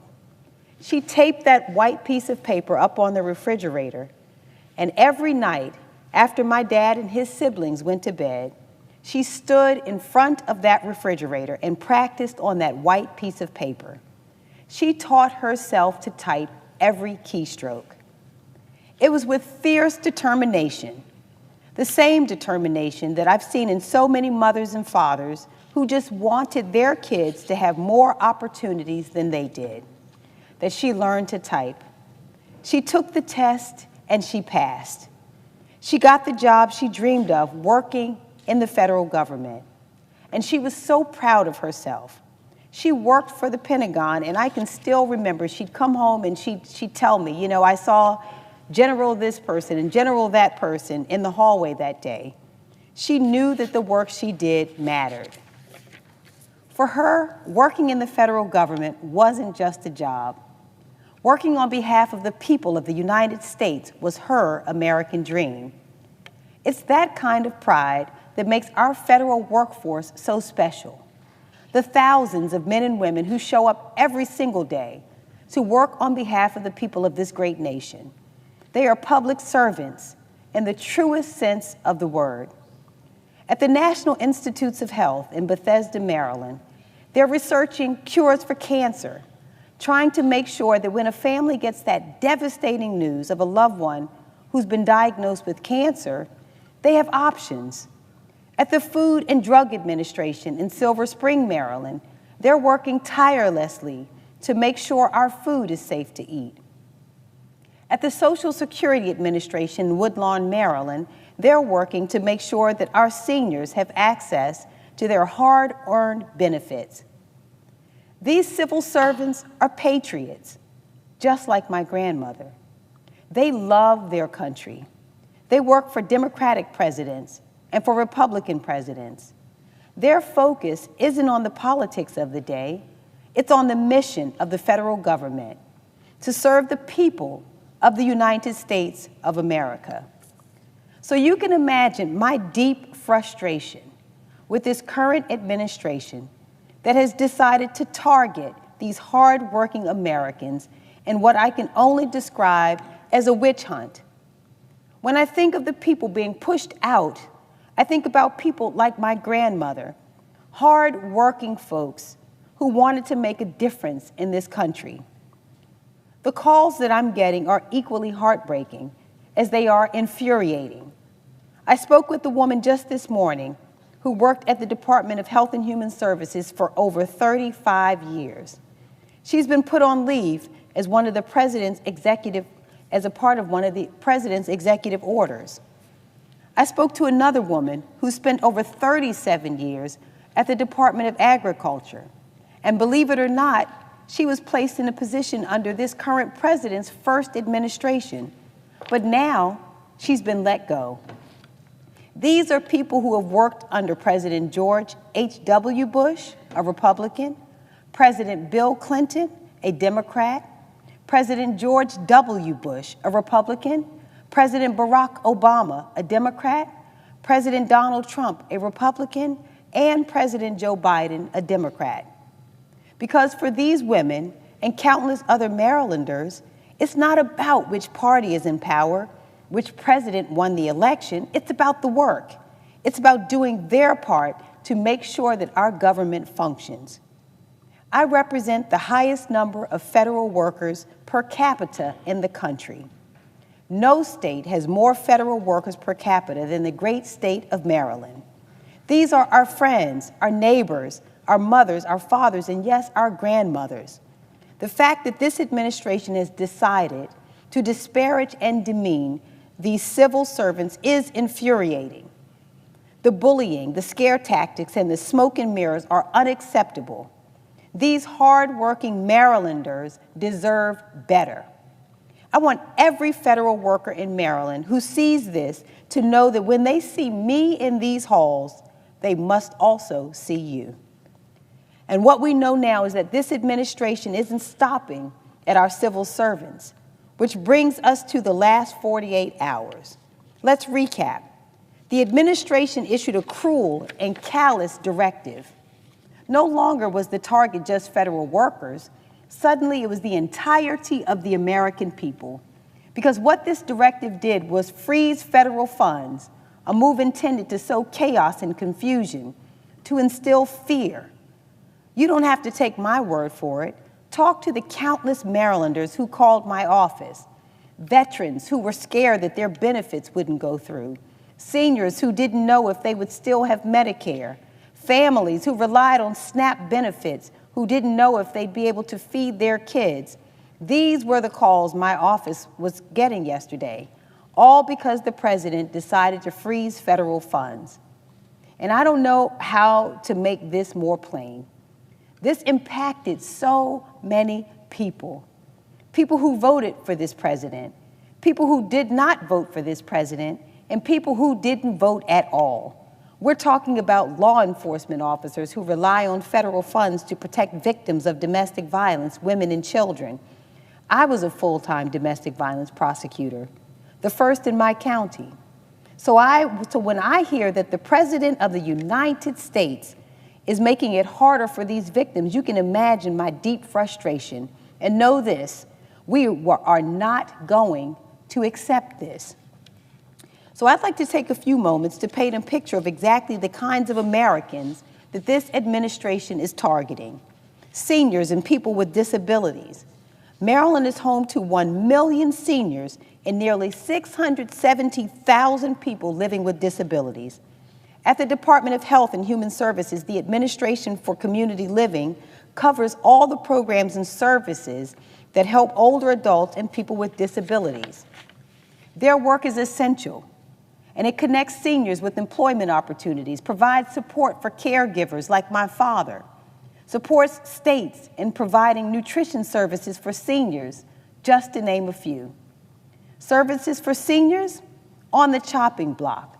The Nutrition Services Incentive Program and the Division of Administration for Community Living is responsible for delivering nutritious meals to older adults. They work to make sure that older adults who can't leave their homes have an opportunity to access food. Helping hungry seniors on the chopping block. The Alzheimer's disease demonstration grants to states expand the availability of diagnostic and support services for those with Alzheimer's disease and related dementia. Anyone who has watched a loved one suffer with Alzheimer's knows exactly how painful this is. So we should be doing everything in our power to find a cure for this disease and support those suffering from it, a disease that is the 7th leading cause of death among older residents in Maryland. Supporting those with Alzheimer's on the chopping block. The National Family Caregiving Support Program provides grants to caregivers, and I am a member of the sandwich generation. I'm raising my 19-year-old daughter, who's just amazing, her name is Alex, while caring for 2 wonderful aging parents. The work of caregivers across our country is so selfless, valuable, and necessary to ensure those who raised us get the care and support they deserve and have earned. I know I wouldn't be here today without my incredible parents. More than 700,000 caregivers receive services through this program, supporting our caregivers on the chopping block. The Office of Family Violence Protection and Prevention Services supports emergency shelters and related assistance for victims of domestic violence and their children. I've sat with these women and their children in the courtroom, prosecuting the case against their abuser, and I know how hard it is for them to get out of an abusive relationship and seek help at an emergency shelter. These shelters literally save lives. Providing emergency shelter to victims of domestic violence, you guessed it, it's on the chopping block. Now, I could go on and on, but I think what has been made clear is that these political stunts are going to have a devastating and long-lasting impact on Marylanders. And yes, it bears repeating. Marylanders who have voted for this president, Marylanders who didn't vote for the president, and Marylanders who did not vote at all. My job in the Senate is to advocate for my people, and my people are Marylanders. They're the federal workers who've spent their lives working on behalf of the American people, no matter who the president is. They're the parents who rely on SNAP benefits to make sure their children don't go hungry. They're the teachers who prepare our kids to be leaders. They're the watermen who harvest blue crab from the Chesapeake Bay. They're the caregivers who make life easier for our loved ones. They're the scientists researching a cure for cancer. They're the veterans who serve our country honorably. They're the police officers who keep our communities safe. They're the Democrats. They're the Republicans. They're the independents. And each and every one of them deserve better than this administration. I am willing to work with anyone, Democrat, Republican, independent, whoever, to deliver for Marylanders. My door is always open. What I've come to learn from my time in public service is that the people of this great country all want the same things: a roof over their head, a good paying job so they can provide for their families, great schools, good health care, safe communities, lower cost of goods. These are the things each and every one of us should be fighting for. This is what the administration should be focused on. And so when they return to that mission, I'll be here. But if this president continues to threaten Marylanders, I'll be here too, fighting back. Now, as I end, many of my constituents know that I am a woman of faith. And in the midst of chaos, I turn to the Word.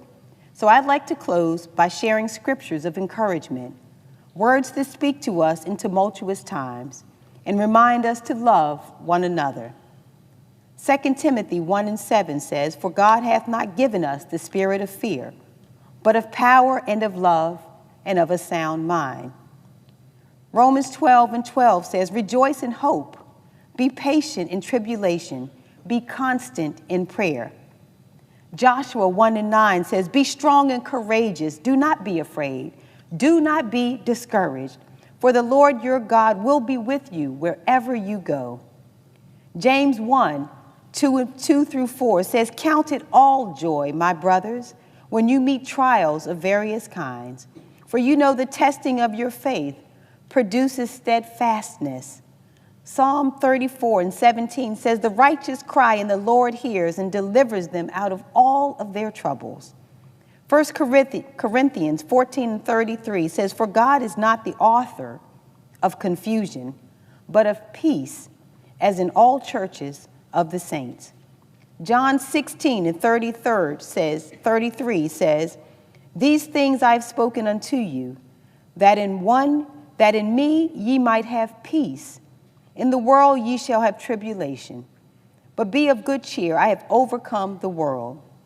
Romans 8:28, "And for we know all things work together for them that love God, to them who are called according to his purpose." 2 Corinthians 4:17, "For our light affliction, which is but for a moment, worketh for us a far more exceeding and eternal weight of glory." Proverbs 25:28, He that hath no rule over his own spirit is like a city that is broken down and without walls. Proverbs 11:14, "Where no counsel is, the people fall, but in the multitude of counselors there is safety." 2 Thessalonians 3:16, "Now the Lord of peace himself give you peace always by all means." The Lord be with you all. I yield my time.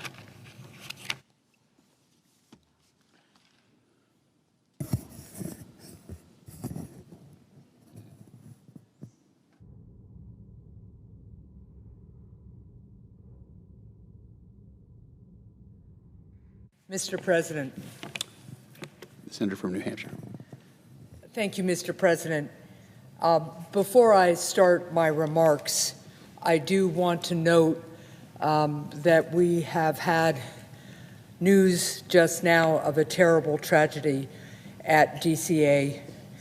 There has been a plane crash. We do not know all the details yet, but it is fair to say that here in D.C., all around the country, we should all be praying for the loved ones of those involved in this crash, hoping for some positive news, but knowing that this was a very, very serious crash, and the news is not likely to be good as we learn more. Our hearts and our prayers go out to all of those affected. I rise at this late hour to join my colleagues in expressing my grave concern, my alarm, at the new administration's attempt to discard the rule of law, expand executive power, and in so doing, threaten the well-being of communities across the country, including in New Hampshire. Typically, when presidents are inaugurated, especially after a divisive election, they try to bring the country together. They focus on what unites Americans. President Trump campaigned on a platform promising to bring down costs for families. This is a priority of mine and a priority of Granite Staters, and I would welcome common sense, good faith efforts to work together to bring down costs. Despite my deep and meaningful differences with the president, I am and remain willing to work together to help lower costs for families. But in the opening days of the Trump administration, it has been overwhelmingly clear that lowering costs is not one of President Trump's priorities. This administration's priorities have ranged from the ridiculous to the reckless. Unconcerned with delivering relief and results, more concerned with exacting retribution and revenge, pardoning violent criminals who attack police officers, firing inspectors general, who are the government's watchdogs, and freezing federal grants, an illegal act that, should they go through with it, would be devastating for the lives of everyday Americans in every corner of our country, and would signal a break with our principles of self-government. The president isn't going after high prices. He's going after the rule of law. He's going after our system of self-government. He's going after our government's ability to support communities and families across the country. And he needs to reverse course now. In New Hampshire, our love of freedom runs deep. New Hampshire was the first colony to sign the Declaration of Independence. Patriots from New Hampshire under Colonel John Stark fought in one of the first major battles of the Revolutionary War, the Battle of Bunker Hill. It was Colonel Stark who, years later in a letter, wrote the words that would become our state's motto, a motto recognized by people in faraway corners of the world, including Ukraine. The words, "Live free or die." For us Granite Staters, these words represent an unwavering belief in the idea of self-government, that the government's powers derive from the consent of the governed. We secured our freedom through the rule of law and our Constitution. We believe, as Americans across this country believe, that this great country of ours has no use for a king, nor do we have any use for anyone who confuses themselves with a king. We secured these freedoms through the rule of law and our Constitution. We did all this not only because we believe that our values of freedom, the rule of law, and democracy are noble principles, though indeed they are, but because freedom, the rule of law, and democratic small government are still the best means to improve people's lives. Presidents from both parties have been committed to this principle, but the actions of the Trump administration have demonstrated a break with the rule of law and self-government that 10 years ago would have been impossible to imagine being tolerated by either political party. Let me run through some of the most egregious priorities that this administration is advancing instead of doing what the American people expect them to do, which is working to lower costs for families. As the first day of the new Trump administration drew to a close, the the president chose to pardon the violent criminals who assaulted police officers, stormed these halls, and tried to overthrow our free and fair election. He has referred to these criminals as patriots.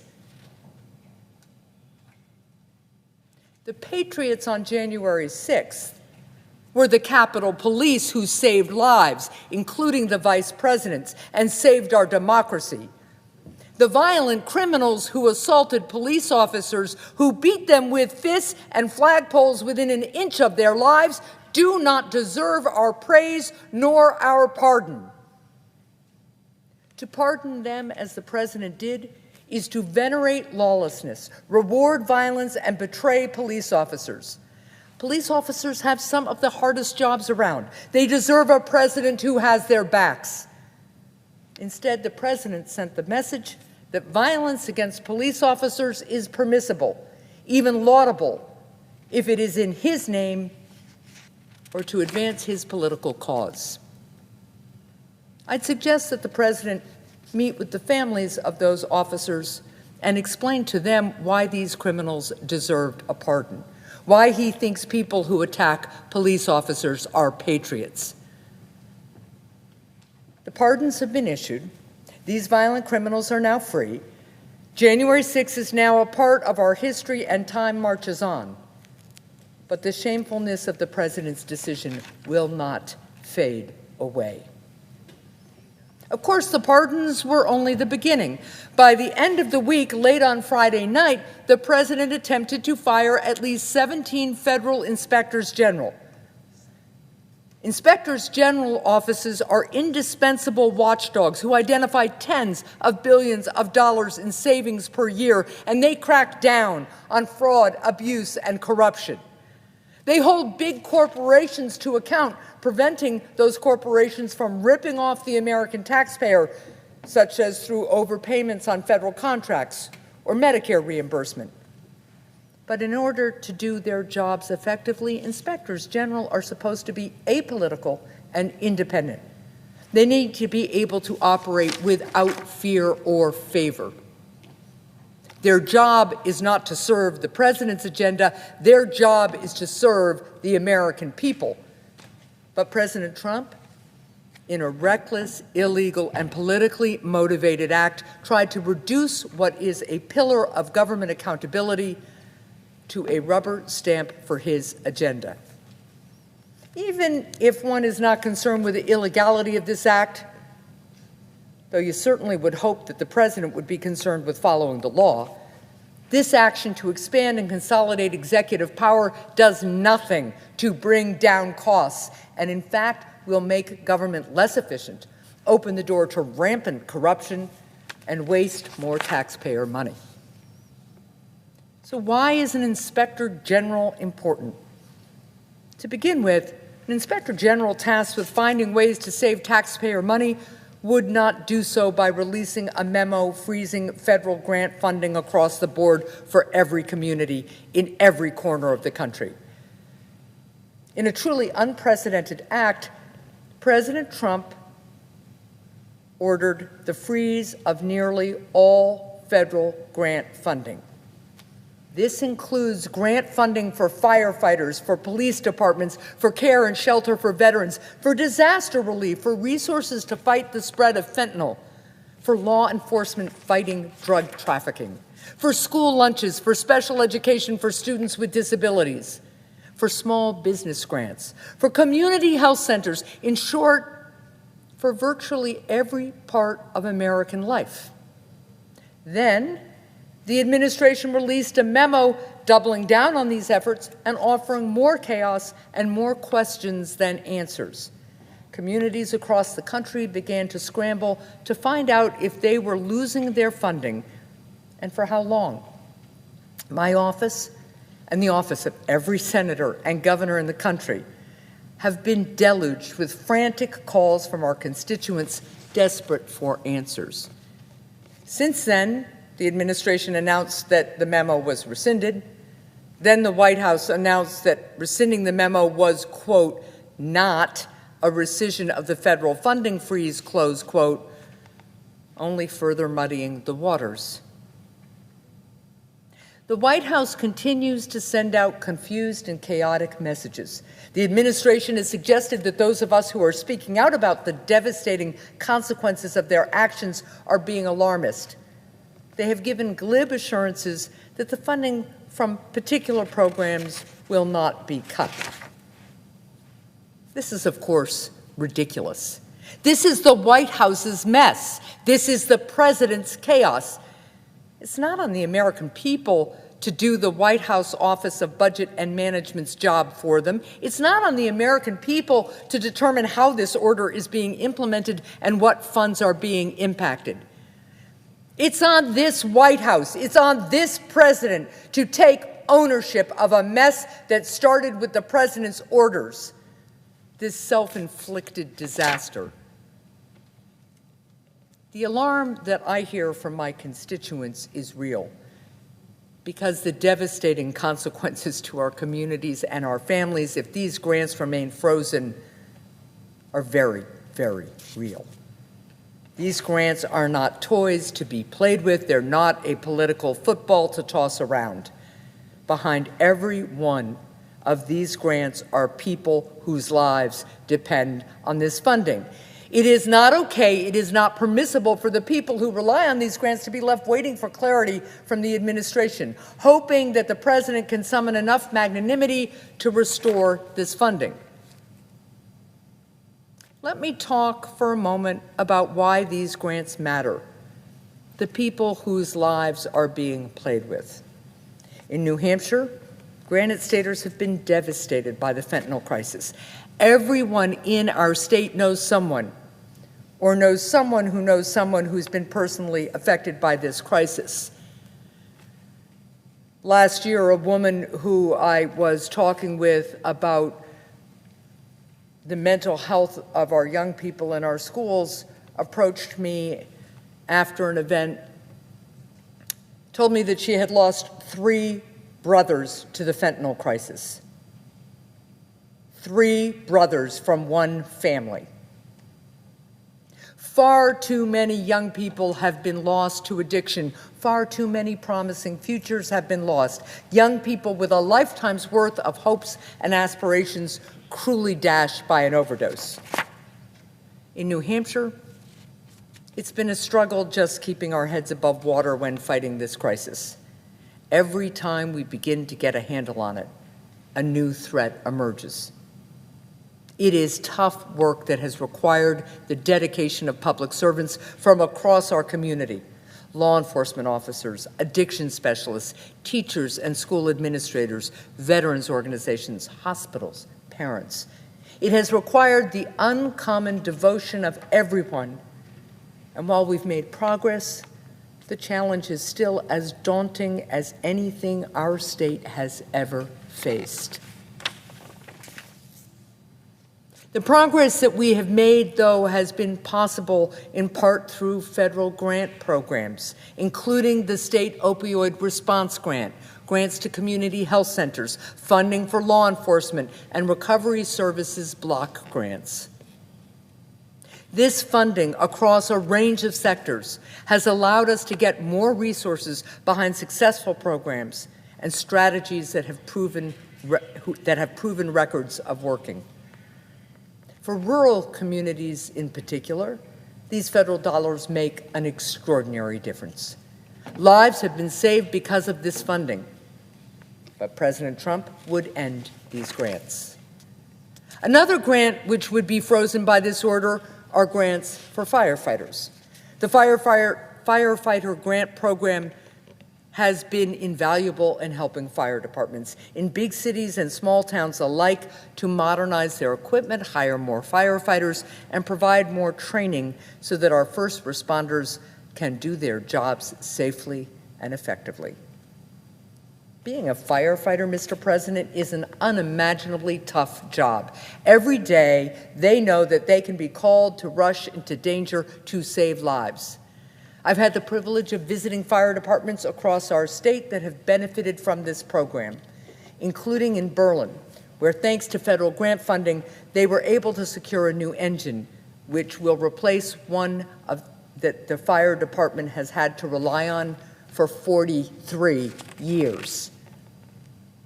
Our firefighters need to remain on the cutting edge so that they can do their jobs and get home safe. But President Trump would end those grants.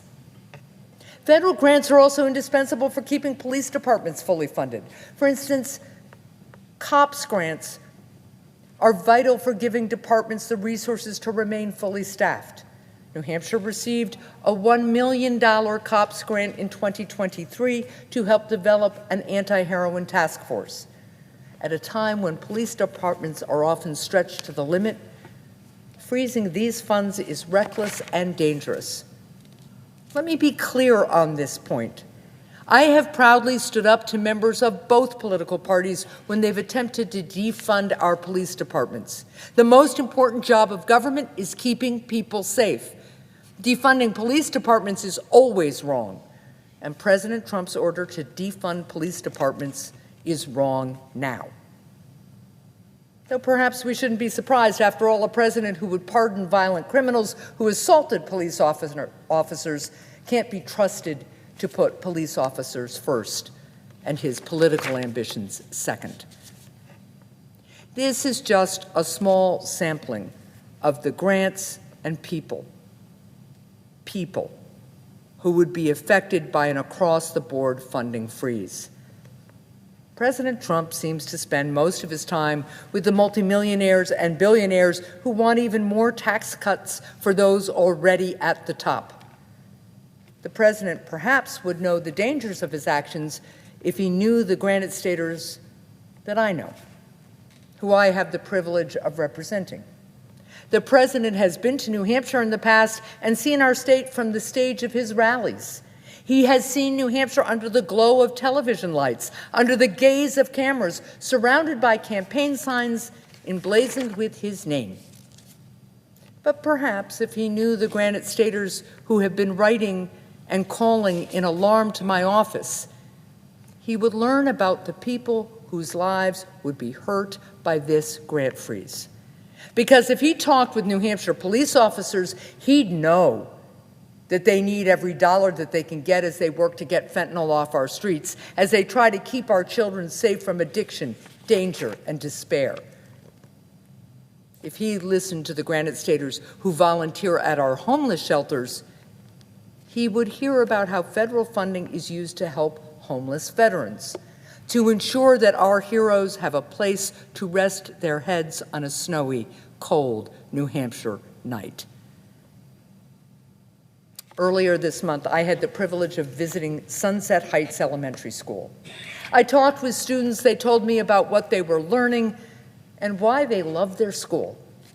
I saw firsthand how federal funds help pay for their special education programs that help ensure that every child counts, that every child has a chance to learn, to dream, to reach their full potential.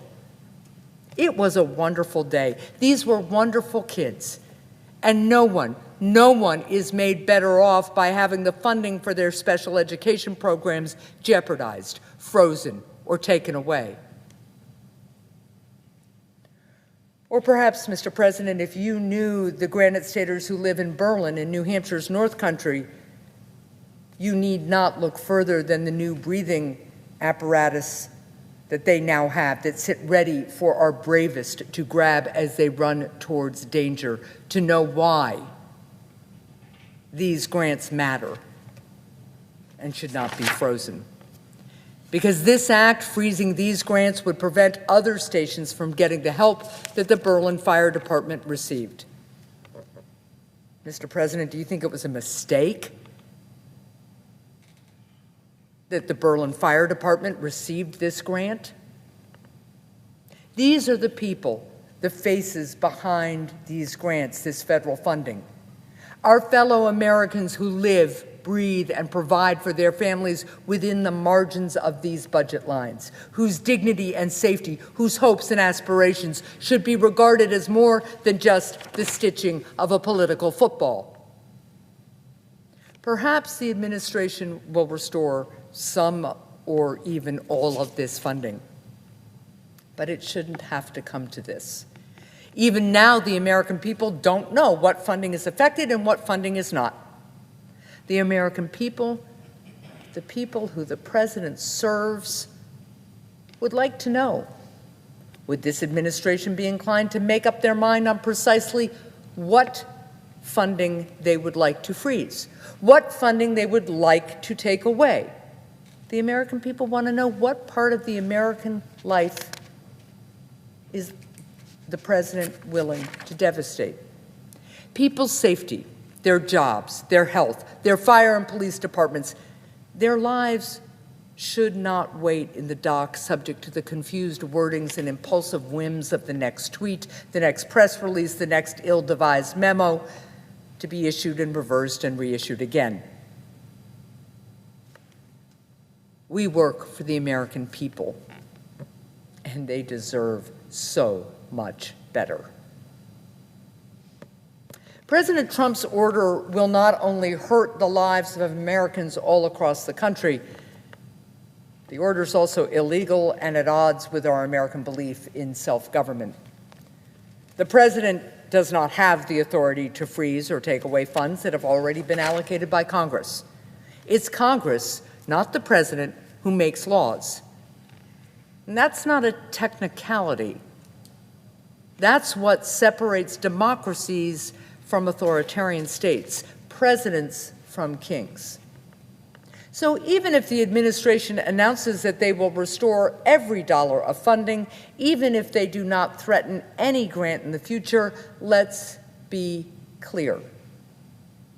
The money is not the president's to restore, freeze, or take away. It does not belong to him. It belongs to the American people. If the president can unilaterally take away funds from any program he disagrees with, why should we pass laws at all? Why even have a legislature? When a president seizes legislative power for himself, it makes one wonder whether or not this president, a president who tried to overturn a free and fair election, truly believes in self-government. Now, some of my Republican colleagues are inclined to give the president the benefit of the doubt, to voice their concerns, but to dismiss the president's actions as perhaps confusing but not wrong. I think that, in a sense, sells the president short. He didn't order this issue by mistake. He is the president of the most powerful country on earth, and his choices are his own. The president's actions to grab power were not an elaborate accident. The president didn't pardon the January 6 rioters by accident. The president did not try to fire 17 inspectors general by accident. The president did not order the freeze of all federal grants by accident. The president deserves the respect to be treated as a leader who is responsible for his own actions. If the White House didn't want confusion regarding the freezing of these funds, they wouldn't have issued the order.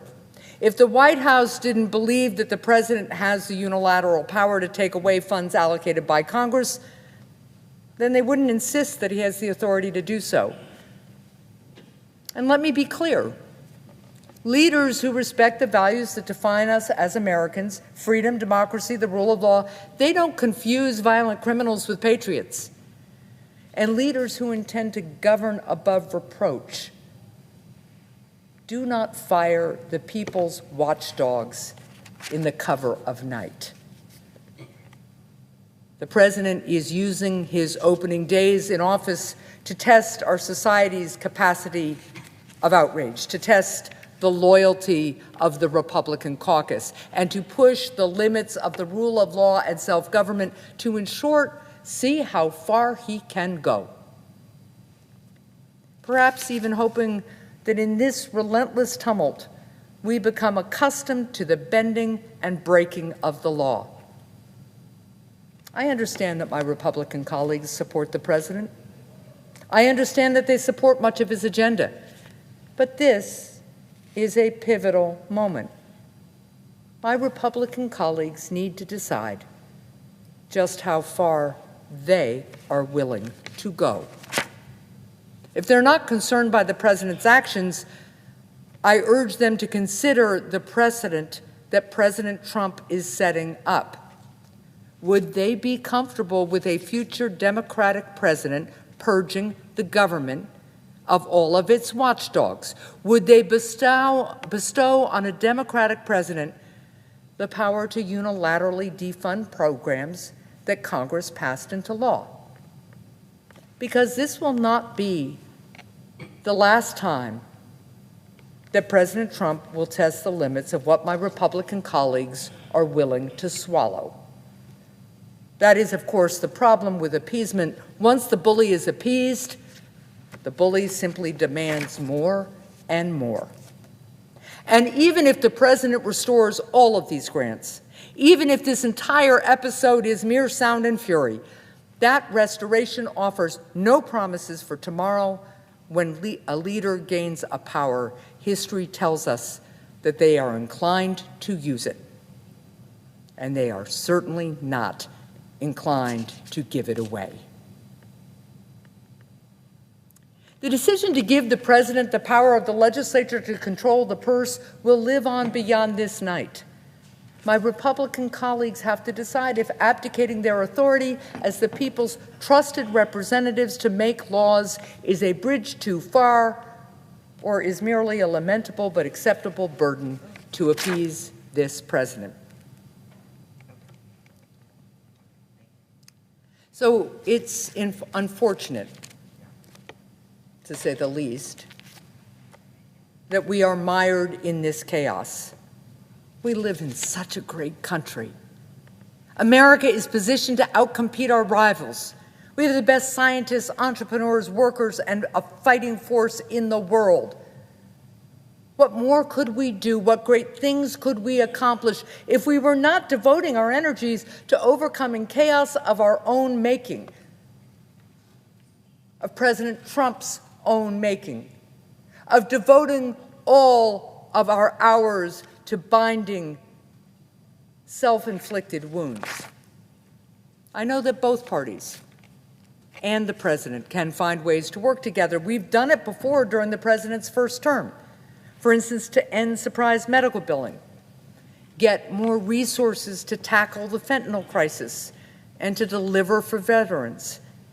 I'm always willing to put in the work to do what's best for New Hampshire and the country.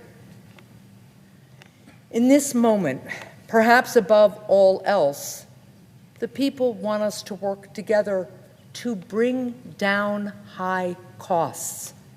And it is remarkable to me that the president and his party have declined so far to introduce a single piece of legislation to lower costs. Make no mistake, pardoning violent criminals who attacked police officers doesn't lower costs for families, nor does removing the portraits of decorated generals from the Pentagon, nor does removing security details from the president's political foes, nor does firing the people's watchdogs or freezing funding for veterans, for police departments, for firefighters. No one's rent will be easier to pay. No one's grocery bill will be any lighter. The president's actions will not bring down any costs for families. But that doesn't mean that they come without a price. The price is the millions an inspector general might have saved. The price is paid by the families who will be hurt. The price is paid by our police officers who may lose funding. The price is paid by the families of Capitol Police officers who the President of the United States has let down. The price we, the people, are asked to pay is our commitment to self-government, our commitment to the notion that it inspired delegates in a hall in Philadelphia, that in America we do not seek to be ruled, that we are capable of solving problems and making decisions, and that no one is above the law, because here we believe in government of, by, and for the people. The price is, in short, all of the beliefs that inspired us who serve in this chamber to enter public service. The price is nothing less than the very ideals that make us proud to call ourselves Americans.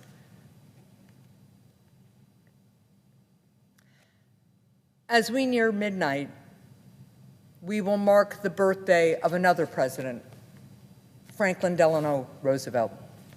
It was Roosevelt who, when speaking of the freedoms enshrined in our Constitution, said, quote, "Those who have long enjoyed such privileges as we enjoy forget in time that men have died to win them," close quote.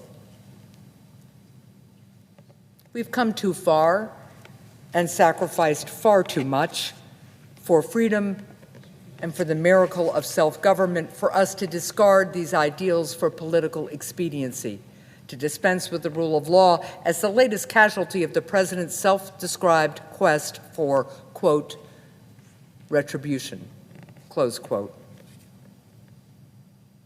I hope my Republican colleagues tell the president that he went too far and that they reverse course. But for now, the president should know that no matter what he does, we're not going to grow accustomed to illegality. We will not resign ourselves to the lives of our fellow Americans being imperiled for his political gain. If he wishes to fire the people's watchdogs in the black of night, then he can expect us to stand here on the floor and speak out as the clock strikes midnight. The president will do whatever he does, but he will not do so to a silent chamber. We still believe in self-government. It's been nearly 250 years since we declared our independence, but we have yet to gain an appetite for a king. In the live free or die state, we remain a freedom-loving people.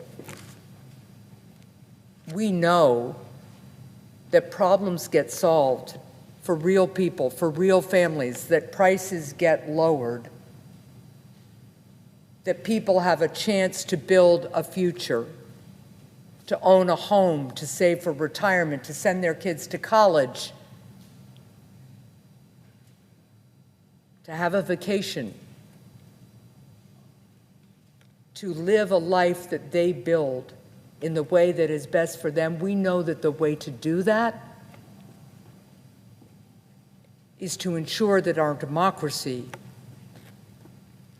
serves the people, that our democracy preserves their power, that public servants are accountable to their constituents.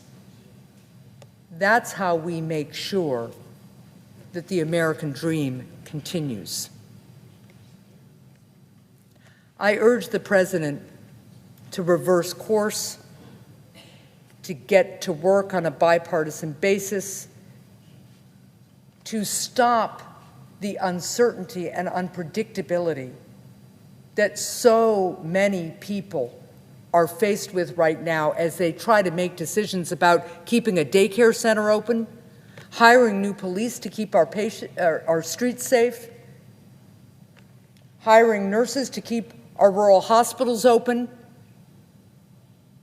That's the decisions, the day-to-day decisions that are being impacted by the president's recklessness. I urge the president, again, to reverse course, to get to work on a bipartisan basis, to do what he needs to do, to listen to people, bring down costs, and deliver for the American people. Thank you, Mr. President. I yield the floor. Mr. President. Gentleman from Hawaii. Thank you, Mr. President. It's a somber night as we pray for safety and recovery and thank the first responders, and we wrap up for the evening. We'll be back tomorrow, and as long as it takes, to reverse this federal funding freeze Today was a good day. It was a small victory for the reversal of this illegal act. And I think the most important thing for everybody to remember on both sides of the aisle is that nobody is unconstrained by the law. We have three separate and co-equal branches of government. And I think people on both sides of the aisle consider this president sort of unusually not constrained by political outcry or legal constraints. And I think the most important thing for all of us to remember is that the laws of gravity apply to all of us. And the laws of the land apply to all of us. And so if you're on the left and you're worried about what's going to happen, it's important to know public outcry works. The law still stands. The Constitution still stands. And if you're on the right, you should also remember that the door swings both ways in Washington, D.C. and elsewhere. And you probably want to be careful about how much power you delegate away from the Congress to the Chief Executive of the United States. So we'll be continuing to talk about this. This is not a one-day thing. This is not a one-week thing. This is not a one-month thing. We're in this for the long haul. I yield the floor.